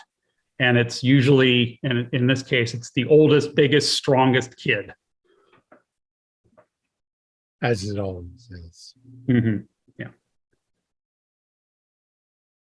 They're playing the Blackthorn game. They're catching. We need to go see the others. Right away. Okay. All right. Rendezvous. Where do you rendezvous? Somewhere back at secure. the diner for lunch. I'm not getting out this evidence back in the diner. So. Probably we'll back in our apartment. We'll get a to-go, sandwiches. Yeah. Mm-hmm. So, okay. So are you all rendezvous at the diner to get to go? We go over the information. Yes. There's he may be a wizard of the Golden Dawn, but I think he surpassed them. I think he found some means of hyper geometry. There may be a ritual. He set up some kind of a ward. Suave and I guess we're in Suave and Staccatos. Yeah. Because they're probably the biggest place. Staccato. Here's a drive. I'll see what's on this. And then I show them the weird stick thing that was in there, whatever it was. The thing that I wasn't sure what it was. Okay. So Agent Sweet. Yes. He whips out, he pulls out, I found this thing in the toilet. I do it carefully. Yeah, it is a, you know what it is. It's a bone awl. It is something that is used for scraping bone in a surgical theater. This kid has, this was in the kid's private bathroom. Yeah. All of us was, even that drive. How the hell would he get something like that? Probably Amazon. Well, Yeah. I mean, possibly, or because he has a history of that, we're learning. Also, the straight razor was or was not part of the thing he got at the Walmart. It was not, but he had a second one in his toilet tank. Yeah. His mother said he's been making purchases online. Yeah, and he's got a history of theft. So going back to that very quickly, have you all it might just be a coincidence, but have you all noticed that like it's mainly the women who are answering our questions? Like they're always not letting the husband speak. It's the mothers. I think speaking to us. I think it's strange that the school psychiatrist is also That is also very strange. on the payroll at the hospital taking care of this little boy. That's a bit odd. Double dipping. Privately, the analyst of the kid, also at the hospital, also at the school. That does seem like a lot. Yeah. Did you get a read on her? When I talked to her, she seems sincere, but I'm not as talented as Spectre is that kind of thing. So I just had this horrible thought because we read all about witches, and it goes with woman being in power in this town. Like the police chief, I believe, is a woman. Yeah. It's not. You get one brownie point. It's not a huge town, but how many psychologists do you need in a town where nobody ever does anything wrong? exactly. Also, we're being followed. Oh yeah, we've got. You saw the plates? car I showed again. him I showed him the picture. Okay. Oh, Can I- right. That's Can I run the plates? There you go. It was a woman in tattoos that questioned you. It was. I didn't even consider this. Maybe they're all witches or something. See, I come up with something sometimes. But anyways, let's see what's on this USB. I think it's just snuff. Oh, it's going to be scary. Yep. Plug it in. Who's looking? I'm looking. Or I'm also looking. You're rolling. We're all kind of. I'm rolling. I'm waiting to hear because I didn't think I want to see it. Okay. I failed. I fumbled the sanity. Yeah. Oh, you fumbled the sanity. I fumbled the sanity. 88. Oh, Still only lose one. What is I my... fumbled the sanity. I got 99. I got 66, which is a failure. Okay, Everybody, you fumbled it. Yeah, you fumbled. Everyone who the fumble takes 3 and goes and throws up. The others take 1. Okay. Yeah, I failed. So I was waiting to hear what was on it. And I guess when 3 of them freak out, I have to roll because that's disturbing in its own right. 47 is a perfectly normal success. Oh God, what is this? It is a snuff film starring Bobby Black with his straight razor and his bone awl, and he is killing, object raping, and dismembering Dr. Barris. What? Dr. Varys. Yes. A woman that we've seen in 2 different places here. And it's time stamped, about a month ago. What the fuck? Who the fuck have we been? Wait, this goes into time. The time displacement. Okay, well, we know Dr. Darris is definitely a guilty party. Something's unnatural about her. The mom said he was fine until he started school.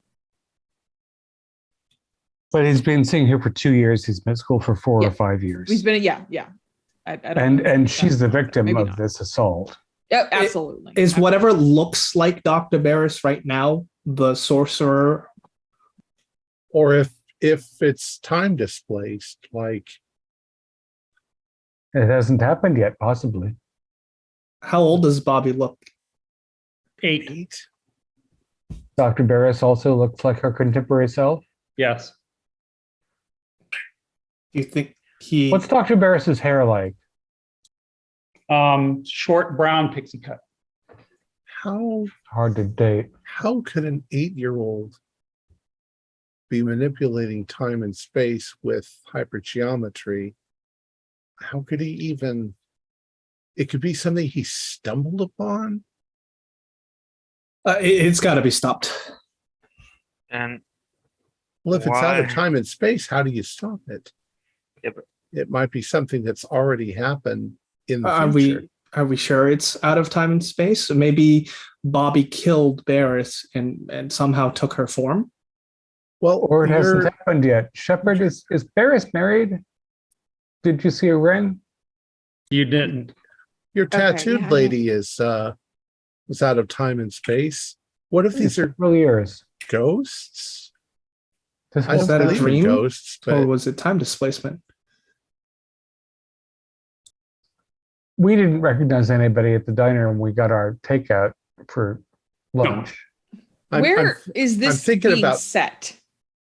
Where is this movie being recorded? This film? Well, that's an interesting question. Why don't you give me a search? I'll do that as well. Is it I was in the thinking woods, about- in a house? No, that's a failure. I I got was it. thinking about slapping somebody to make sure we're not all asleep.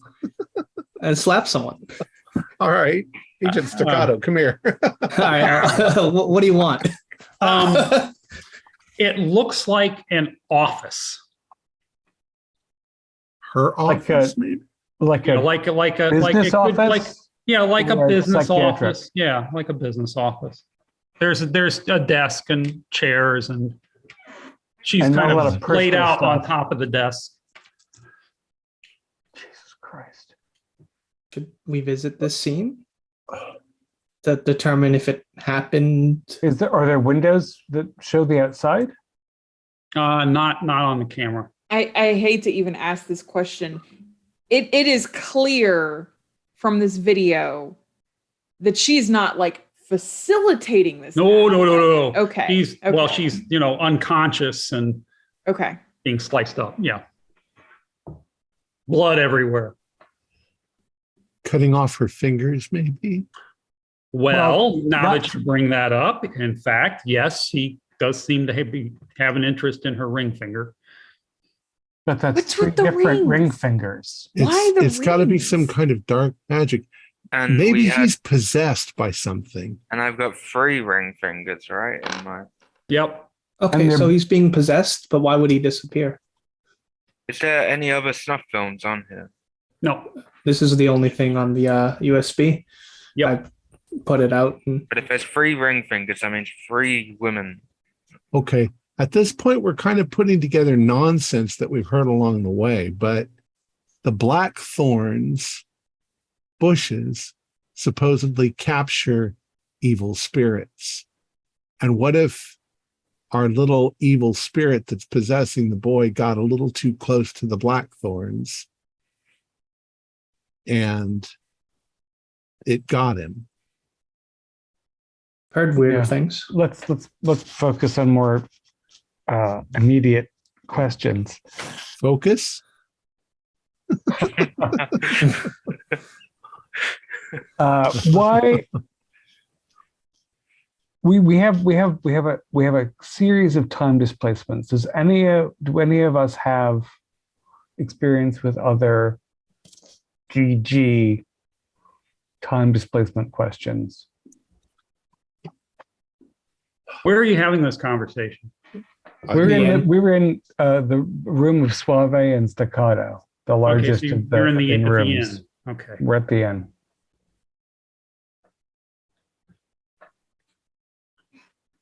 That's better. Okay.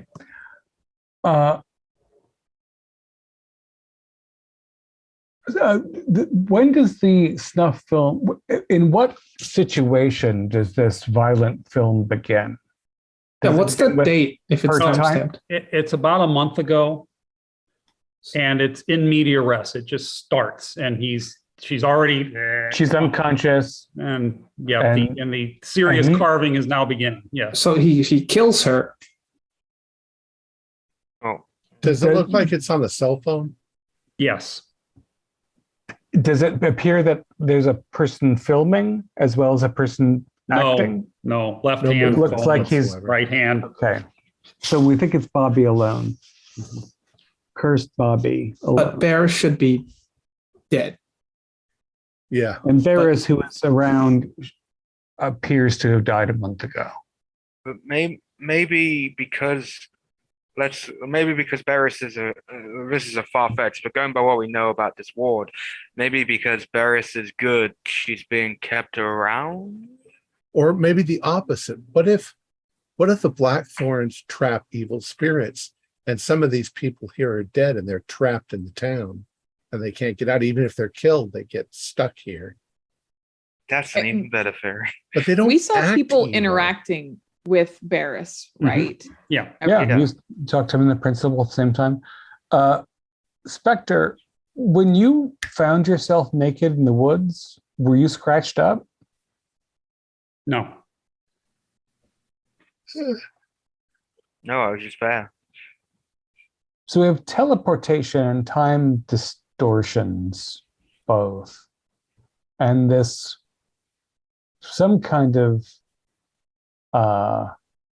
this Joseph David left some kind of Magical aggressive- ward.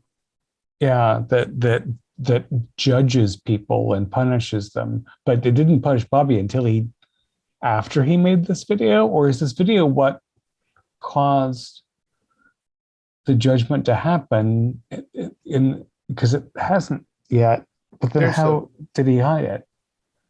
There's an odd discrepancy in the folklore.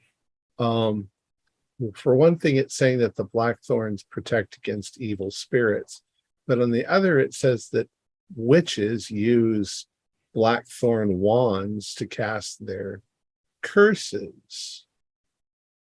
So is Blackthorn evil or good? Christianity thinks that it's evil, of course, because it's associated with witches. But they also burn them on pyres of Blackthorn in a sort of reciprocal. I didn't see the Blackthorn one was out there, at least not that I would have known what it would look like. I do now. But We could go and sort of try to trace the growth of it you said it and was see if there's a map. 'Cause yards and we're looking yards of it.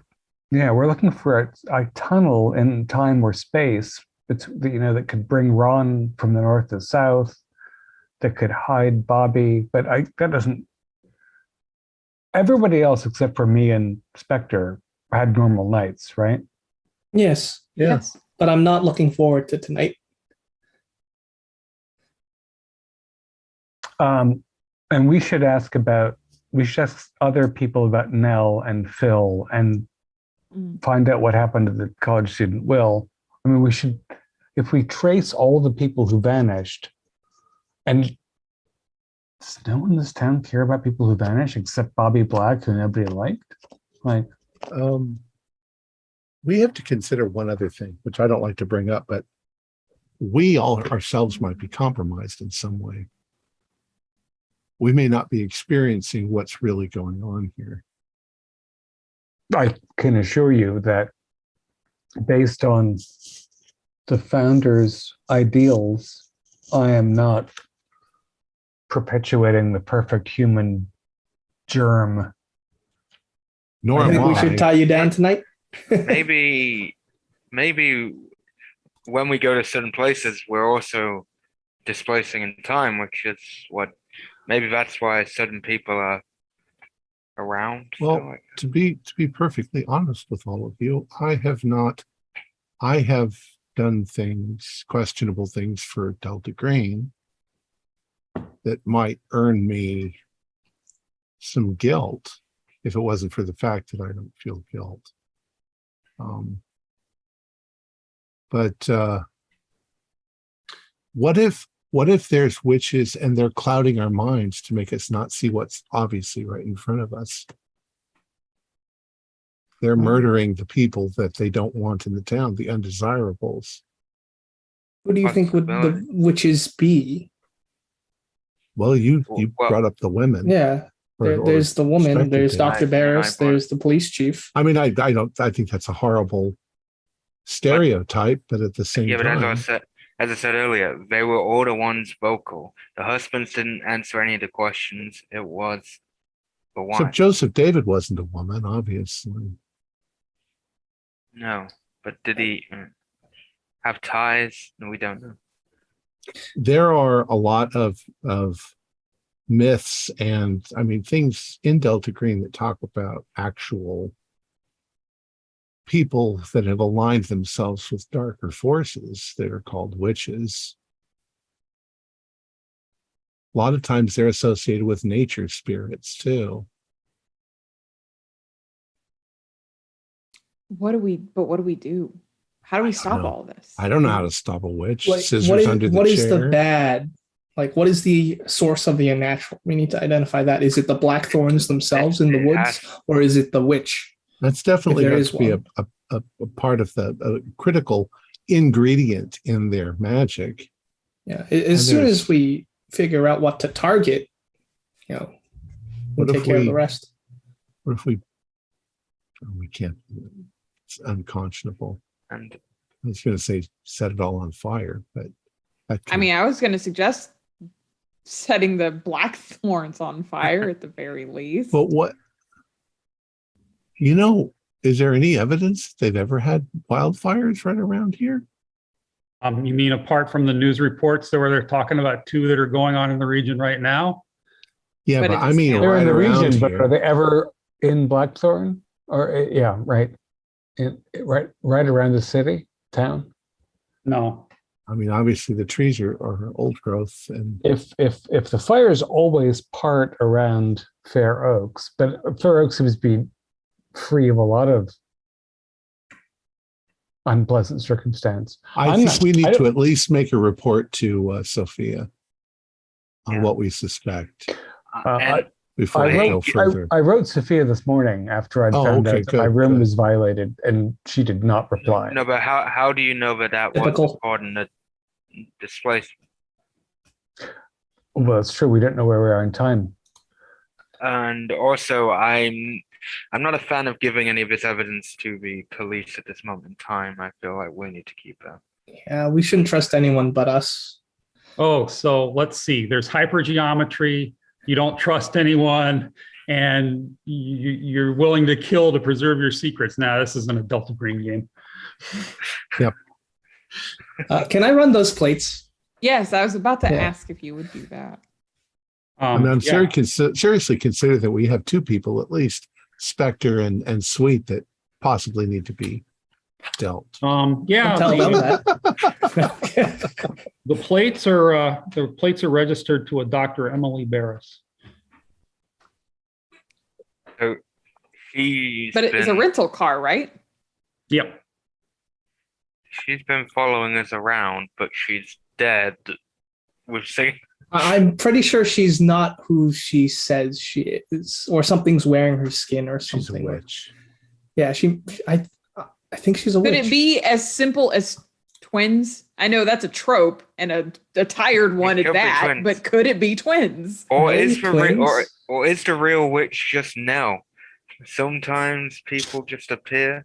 They appeared to me, and she was there for me and Sweet asking the question. I want to do a little more research on Barris. What's her social media account look like? Give me this is going to be a computer check. It's my specialty. Yep. I've got more for you. I got 50 out of 80. So you get curious and you start digging around in the electronic presence of one Dr. Emily Barris. You discover a number of things. You discover that she actually is a psychiatrist. She has She completed her MD at UCLA about 4 years ago. She studied under some guy named Kleck, but it's not important. She worked initially in Los Angeles. But she was suspended from her practice about 4 years ago. And you can find little snippets of this. That's why it requires a computer use role. And then she kind of, I hate to use the word, disappears. Her LinkedIn has not been updated in a very long. She's unmarried. Her LinkedIn has not been updated. It still shows her at UCLA. She had a Facebook page that has not been updated in 4 years. She just kind of vanishes. Or someone forgot their password, or someone doesn't know the password because they're not them to log into the social media accounts. I say we have people stake out her house or even break in to find more evidence. Now, Sweet, you said you wanted me to look up anything else? What was I thinking of? I'm starting to wonder if we should get the fuck out of town. Well, I want to too, but I'm not sleeping in the inn tonight. Yeah, we got a job to do. At dusk, I'm going across county lines because I don't want to wake up. Yeah, but how do we know we're not just gonna teleport back into town when we try to leave? Well, we'll learn something if we do. But I think this mound, this coyote mound, is a place. What, the old Howell Mound? Yeah. Yeah. So Barris had troubles. How about what are the records for the principal, teachers? Let's just check everybody's background, given that Barris. They all seem pretty straightforward. Yeah, they check out Sweet. Okay. The one who doesn't is Barris. Barris vanishes from the public record about 4 years ago. Look, I think we need to pay a house visit to Dr. Barris. And 4 years ago was when he started school and started trouble. And 2 years ago is when they started paying to have her help him. 4 years ago is also when Nell disappeared, because that was 4 years. Oh, right, that's what we need. We need Nell. We need Phil. We need basically whatever the internet has regarding Fair Oaks and disappearances publicly. So you spend a couple hours digging through these names, and with the assistance of the police database, you do find a few things. You find a reference and a mugshot of one Nell Allen from about 4 years ago, all tatted up. Looks like the woman you ran into at the diner late at night. Did she kill somebody? No, she was a drug addict. Mm-hmm. There's a one of the reports has known accomplices, and including a guy named Phil Summers. There's a mugshot of him too. He was a drug addict. And give me whoever's doing the digging, give me a bureaucracy check. That's a 12, which is a very good success on my 50 bureaucracy. And for some reason, it just occurs to you that you're doing this as you're reading through Nell and you're reading through Phil, and you see that they have all kinds of aliases. Right. You decide to rather than search for a name, you decide to type in the approximate physical age and physical characteristics of Dr. Barris, and you find that Dr. Barris, you find a picture of the woman with a placard from about 4 years ago, where she's given the name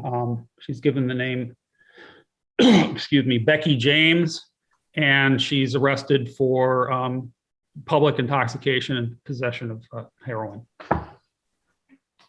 What is going on?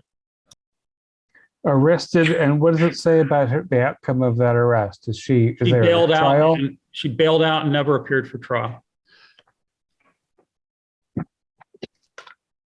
People who've done bad things get sucked into this place, and then they get spit out as purified versions of whatever they were before. And maybe if they break the purification, go back to their old selves, they get spat back out again. It's kind of like purgatory. The idea that you have to pay for your sins. It's almost like Silent Hill. Yeah, kind of. Factor, Or Lost. when you and I were at the diner, was there anything? What was the last thing you remember at the diner? Or me. Is there a trigger that sent you? She said something, didn't she? There was 3 words there was like a few words she said, and then we. What I did can't remember. She was asking. I'll remind you. Because it is getting late. She was asking you why you do what you do. Right. Yeah, and then I haven't killed anyone, and would you do it again? And your answer was something to the effect of, "If it was justified." Yeah. Maybe the key here is to actually go to sleep and see if we can reason with them. And risk getting disappeared. Well, So- we're risking getting disappeared. If they're powerful witches, they're probably onto us already, and they're Look, So- So let's just go. If I said something wrong, if I hadn't said anything about justify, if I had like gone, yeah, I'll do it in a heartbeat, I might not be here right now. Give me In theory. an idea roll, guys. You're really close, but I didn't want to keep this. Oh, that's my second consecutive 10. 58 out of 75. 31.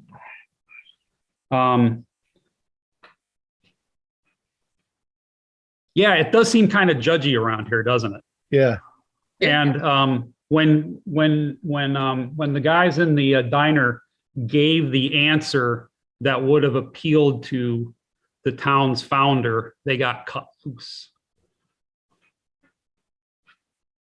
Well, we didn't all get interrogated. 2 of us. No, got some of us interrogated. had maybe more obvious criminality. The church, is there only one church in town? No, there's it's Is diverse. there a Methodist and a Yeah, it is there. Episcopalian? Okay. Yep. So there's no obvious central authority. The one where we saw the kids, though, is that like non-denominational? No, it's Anglican or Lutheran. It's Okay. Presbyterian, whatever. I think before we go to bed tonight, we should definitely investigate Dr. Barris's house. I think that we should go as a group to visit Dr. Yes. Barris and find out if Dr. Barris exists.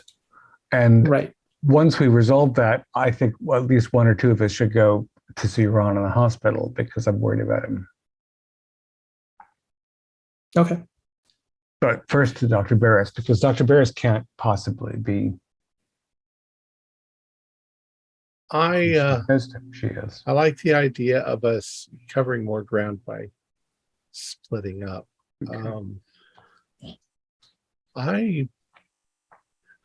This may be extremely haphazard and dangerous, but I think I want to go to the baseball diamond and walk into the woods and see if I can find this field of blackthorns. But I've Your got my phone's cell phone. all ring. Phone's all ring. Yeah. Hello?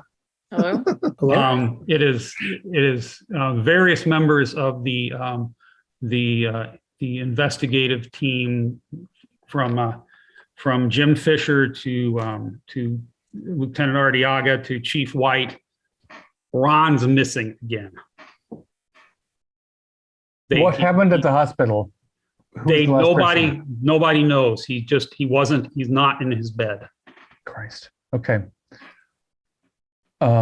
Is anyone at the forest, the baseball Well, field? yeah, I mean, there's news crews, and we've got it cordoned off, and Yeah, I mean that's where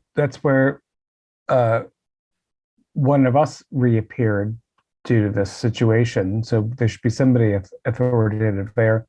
Somebody should wait at the hospital, and somebody should go to where he reappeared last time, and head into the scrub and see if they can catch him because he's still very diminished. How did he get out of the hospital?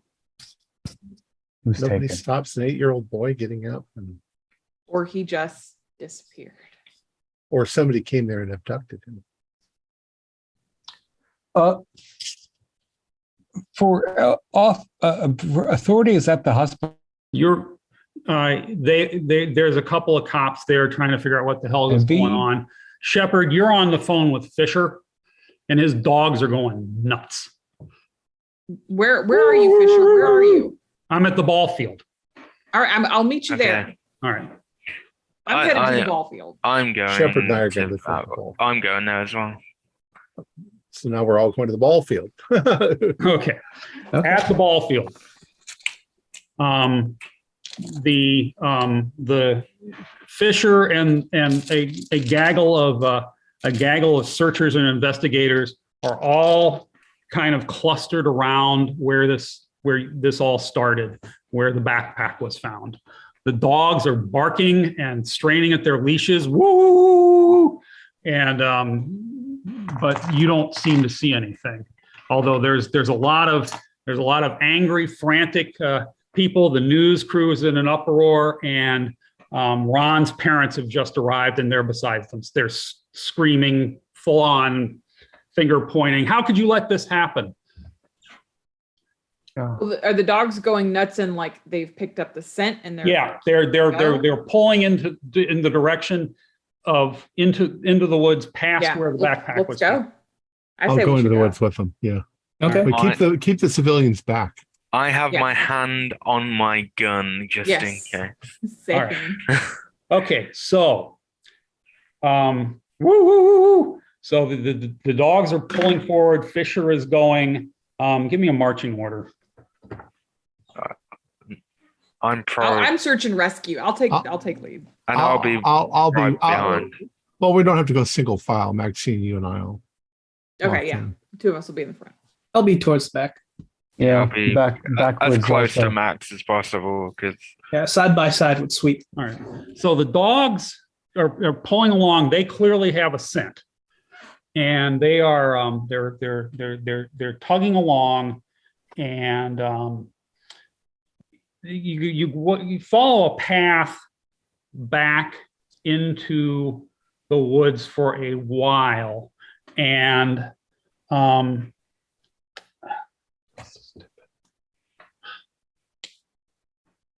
You see any Blackthorns? Shepard, you see one thing, and I'll describe what you see in the lead, and the other four of you see something completely different.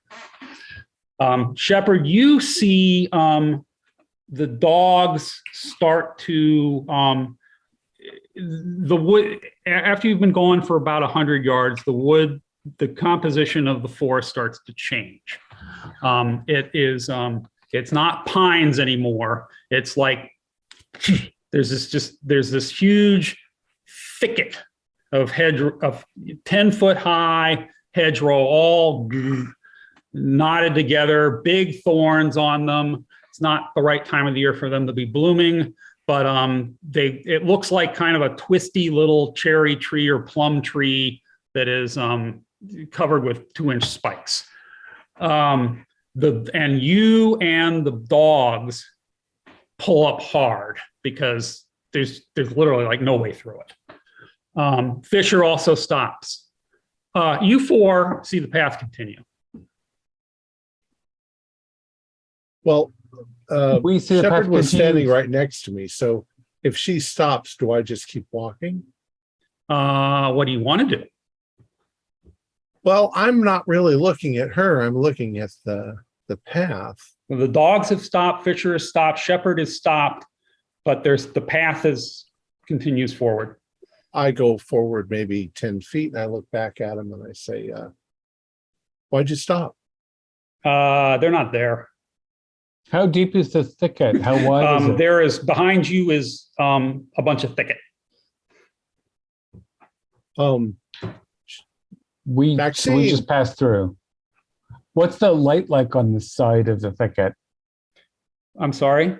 What's the light like? Is it It's daylight. moonlight? So It's yeah, daylight. it's the daylight. same So as we you can. came. I mean, you can see it's canopy. And we see each other.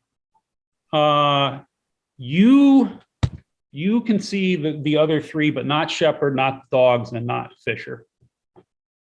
Can we hear the dogs? No. Maxine. I've definitely got my gun out. What is going on? Let's walk exactly back the way we came. There's thorns in the way. Yep.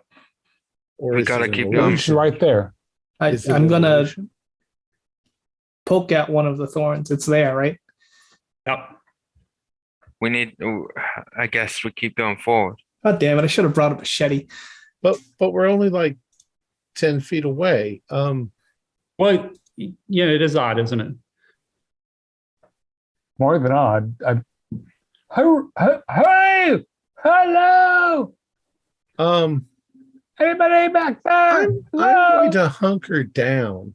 Is Okay. there any room underneath the brambles that I can Not crawl really, back? but you can kind of hunker down in place. Okay. Well, Nothing's like coming flying out of the trees to grasp you or anything. You're just Well, I was you're wondering if I there. could. There's a way forward, but there's no way back. I don't want to be here at night, so we should probably try to go through. Do we just keep pushing? I'll take the let's- lead, and we keep pushing on. I guess. I'll stay with the You're guy with the gun. It You looks gonna like a shoot- deer path, more or less. You Yeah, gonna like a shoot the deer path, more or blackthorns? less. Yeah. No, we're It's just gonna keep. basically. I mean, if you shoot, they'll probably hear the gunshot.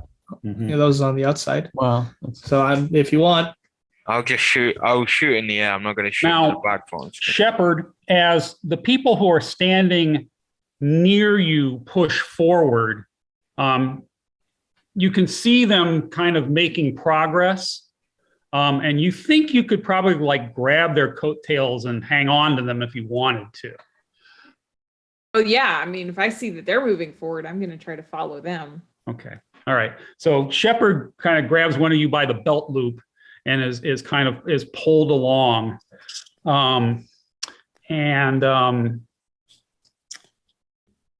You guys are the dogs have stopped. Fisher is not taking his dogs into this. You guys, but the five of you are kind of moving forward, with Fisher kind of basically at the tail end of the human centipede, if you will, being drawn along. let's say human caravan. or Okay, all right. Train. You continue on, and every time you kind of stop, you stop, you look back, and it's basically a wall of brambles behind you. We're being forced in. If I move to the back and walk slowly backwards, does the vista stay the same? Yeah, it's like you've turned around and there's a wall of brambles there. And if you take another step forward and turn around, the brambles have followed you. We've been dragged into some dream space. It's okay. The This is hell. blackthorns got us. We're geese.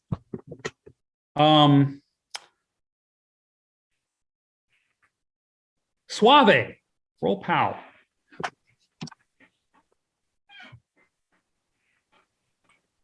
$41 out of 55. So I passed, but not by much. You passed, but not by much. You see something lying on the ground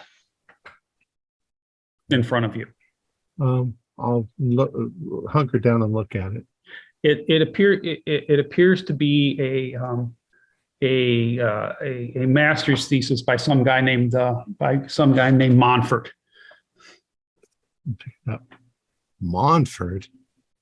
The fuck is this? Well, you wrote it. You should know. Yeah. Is this the thing that I damaged of his? Mm-hmm. Yes. This fucking loop quantum gravity bullshit. I can see the others standing nearby, or yeah. We can see you picking up nonsense, I assume. This is purgatory, because this kind of represents part of my guilt. I fucked Spectre, a colleague over Pow. here.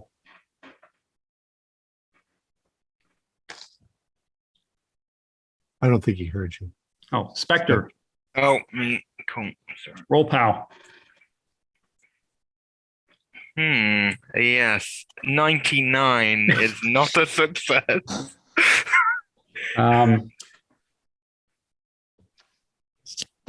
He hears something that the rest of you do not hear, and goes barreling forward down the path. Spectre, you hear a little boy calling out from what sounds like down a well, "Please don't leave me. Please come back. I'll be good." I go towards the well, I guess. Yeah. I keep going towards the sound.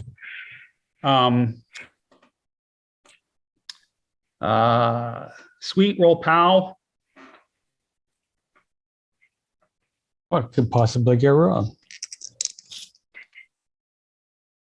55 for 65. So that's a magic. Well, number. you managed to you have maintained your composure. But did you bring your bag? I never leave without my bag. Okay. Well, good. Fortunately, it's there, and you see him. He's kind of clutching it with both hands.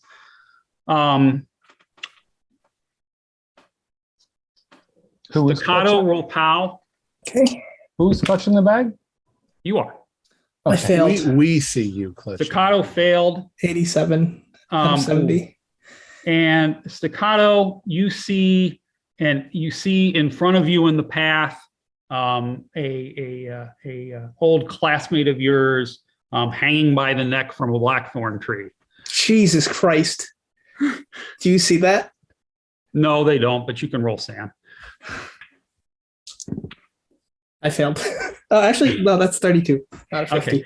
Okay. You do not lose sand, and you maintain your composure. Shepherd, you're fine.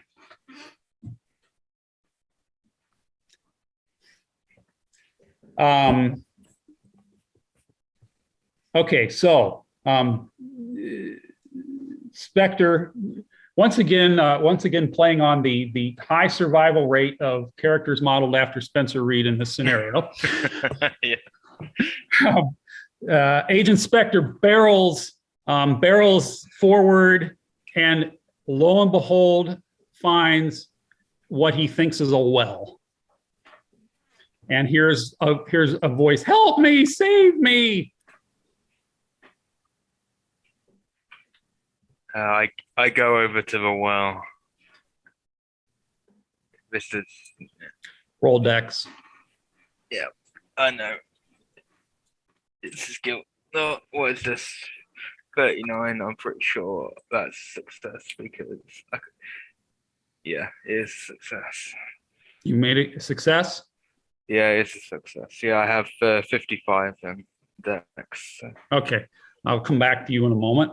The rest of you are Shepherd. You're oddly at peace. You're very calm. Mm-hmm. You're trying to figure out what to do.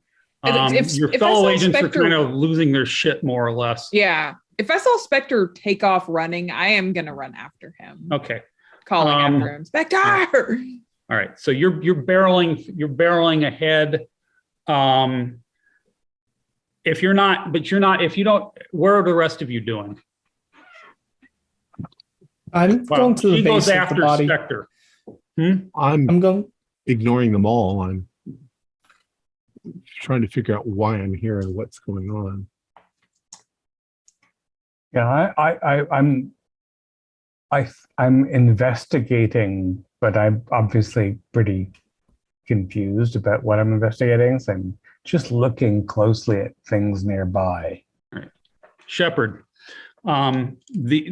you basically get separated from the rest of the pack as you're trying to catch up to Agent Spectre, and as a result, the thorns are kind of in your way now.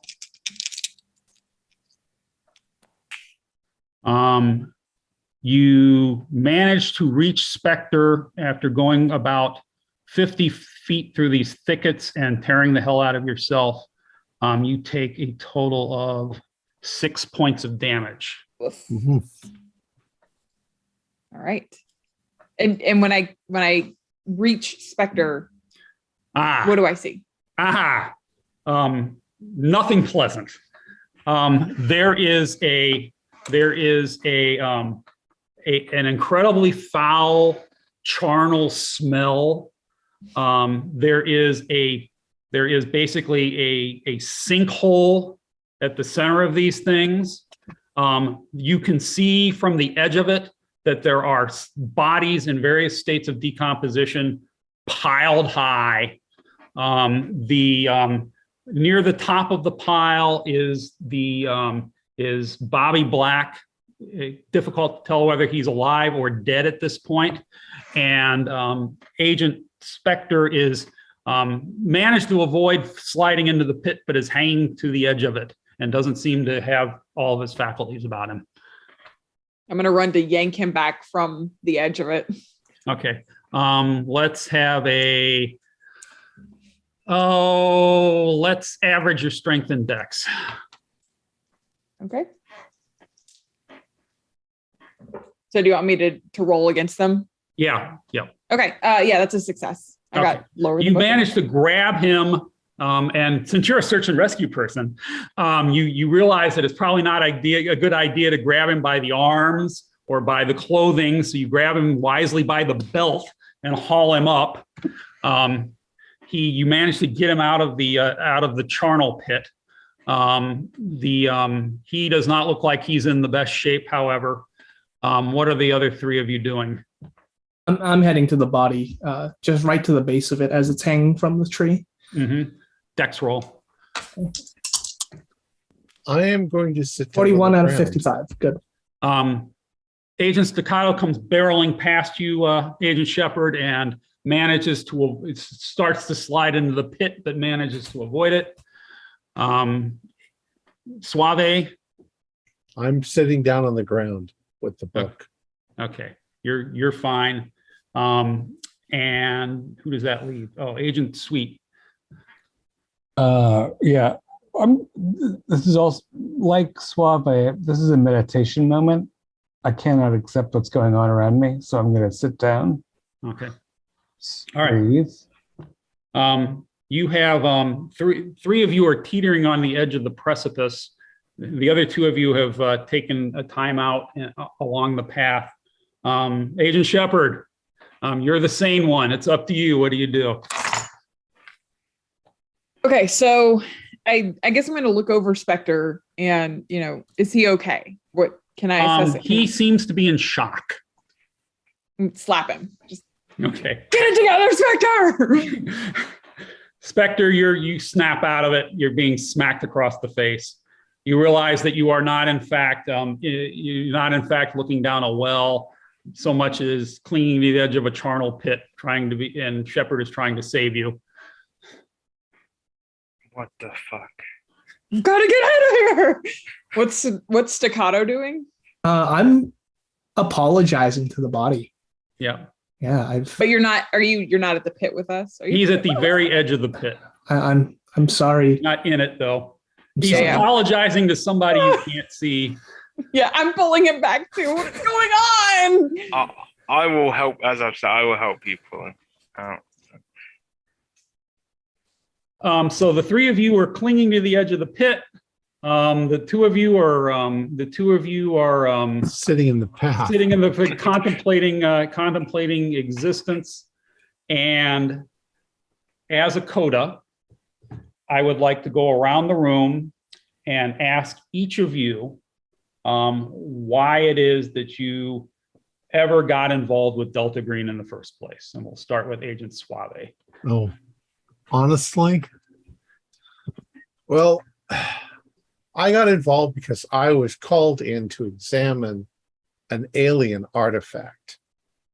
And the artifact did something to my mind. It started to reorganize it and make it so that I could absorb information. And Delta Green immediately took it away from me and destroyed it. Mm-hmm. And so I've become an agent of Delta Green because I vowed that any kind of technological artifact, no matter what, I will preserve it from not being destroyed. So that's kind of been my motivation for being in it. It's purely selfish.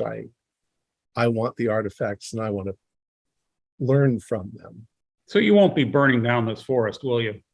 Well, I don't have any means to light a fire, although I am an engineer. But it wouldn't. I mean, this is valuable. It's saving humanity. It's firming the resolve against those who are coming. Yeah, but I don't give a shit about other people. So I'm trying to use my mind to figure out a way to get out. They said something about a Blackthorn wand. I just don't know enough about witchcraft. The problem is that you have to really be repentant and sorry for the things that you've done, and all of the people that I've tortured, and all of the cheating that I've done to get my hands on artifacts. I don't regret a minute of it. So I think that I'm just going to sit there and probably die of starvation. So pow, yeah. Agent Shepard. I'll get back to you later. Agent Staccato. Why did you join Delta Green? What are you hoping to achieve? As penance for a mistake I made as a high schooler. I framed someone by planting exploitative images on his computer, the person hanging, and I took it too far and they hung themselves. Mm-hmm. So ever since then, I've just been working to help people. I've been leaving money with the deceased's family. And it's a way of punishing myself by throwing myself into the line of fire, because Delta Green ops aren't very survivable, in order to just make up for my past mistakes, doing the best I can. Okay. You live. Agent Sweet. Why are you in Delta Green? You seem to be much more interested in controlling your environment and managing your mood from moment to moment. What motivates you to get involved in Delta Green?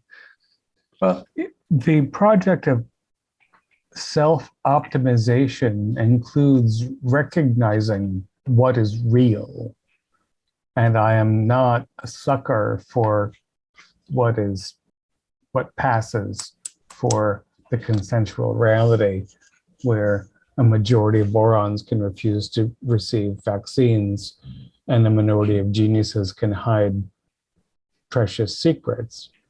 I've had a couple of weird experiences, and I know the universe is more complex than they want us to know. And I'm a fixer. I fix myself, I fix others, I don't like mess. You live. Agent Spectre, why did you join Delta Green? Joined Delta Green to basically similar to staccato, atone for my sins, I guess, or what I think are my sins. And it gives me a chance to do something out of the comfort zone of the office or whatever at the BAU. But the main reason behind it is because I believe I killed a child because they got trapped in an overgrown well. When I saw that, I just started laughing. It's like, oh, okay, well, this is gonna be pretty simple. Okay, so you live. Agent Shepard, you're at peace. Something about this place just appeals to you. Why did you join Delta Green?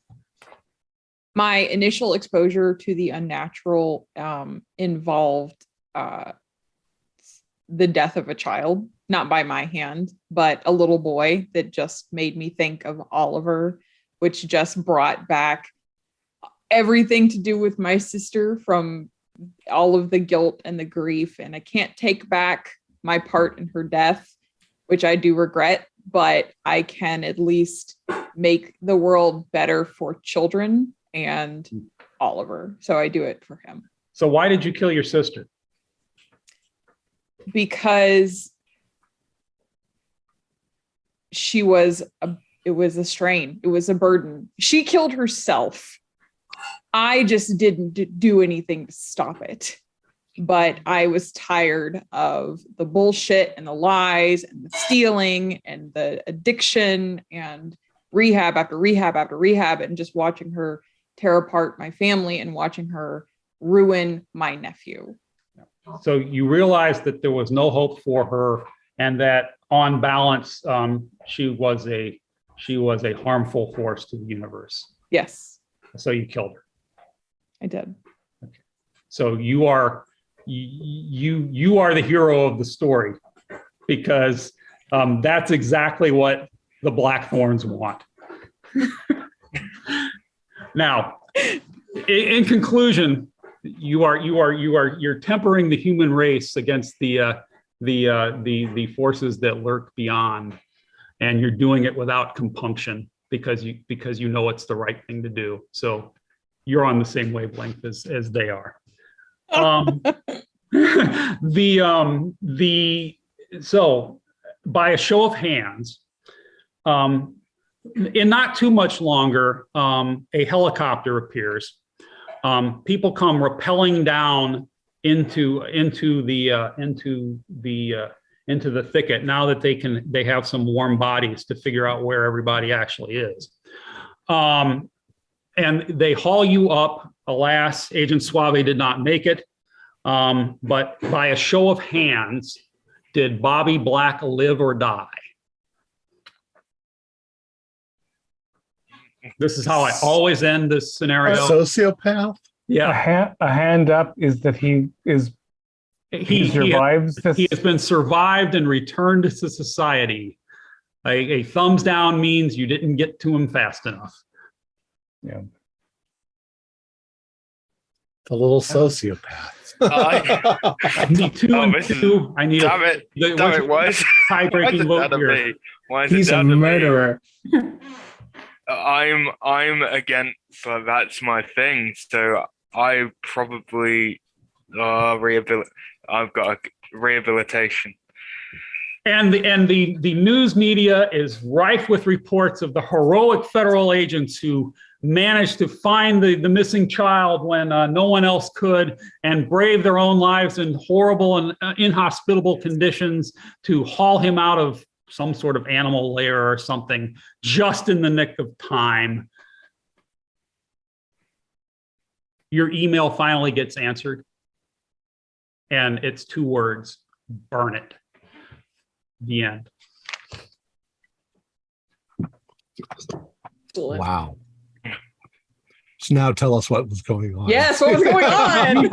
Okay, you guys basically had it figured out. The Blackthorn ward is basically it's the magic of places. on Genius Loki. It is a ward that is basically judges. You had it right when you were talking about the carnivorous brambles. That's basically it. It draws in the bad elements as defined by the fringe utilitarian philosophy of Joseph David. It sucks them into this pit. It uses their life force to perpetuate itself, and it adds by subtraction to the community. You basically figured everything out. The college student who you didn't quite get to him, but he got kicked out of college for cheating on an exam and sucked up by the Blackthorns because they don't like cheaters. That's extreme. Yeah, it is. And it was kind of one aspect of it you didn't quite see. You figured out all the drug addicts and the people on the edge of society and the really down and out nasty bastards like Bobby Black had gotten sucked into it. But there was a kind of a nuance. It's the one thing you kind of missed, that, it's very judgmental. It's very harsh. There are no second chances. It loves characters like Agent Shepard because they are basically it. They are defending humankind by eliminating the weak. Holy. So what about the witch aspect? Were there witches? You got what there was to get out of that. It had to do with why it's the Blackthorns. And you figured out that it had to do with, his English origins, and he had transplanted these things here. And it was basically a giant poppet, really. So was the psychologist? The psychiatrist really was the psychiatrist, but she was dead. The one thing that the Blackthorns have the ability to do is to basically send out ghosts of its prior captures to nudge people in the way that it wants them to go. So she was trying to nudge you into thinking that Bobby Black was not worth saving. So she info dumped you so that you would understand that this kid's a freaking sociopath, which he is. Nell was basically info dumping you to get you to understand that you and the Blackthorns really weren't that different. You're Delta Green agents. You go around, the ends justify the means because we're defending humanity against Elder That's Troll. the way, Spectre, who was more honest than I was, appeased that. Yeah. But my motivations were completely self-interest and. Yeah. And I was a torture expert. Yeah, it didn't like you. It didn't like you at all. The others, except for Holly, whose character was just spot on, perfect for what I wanted to do.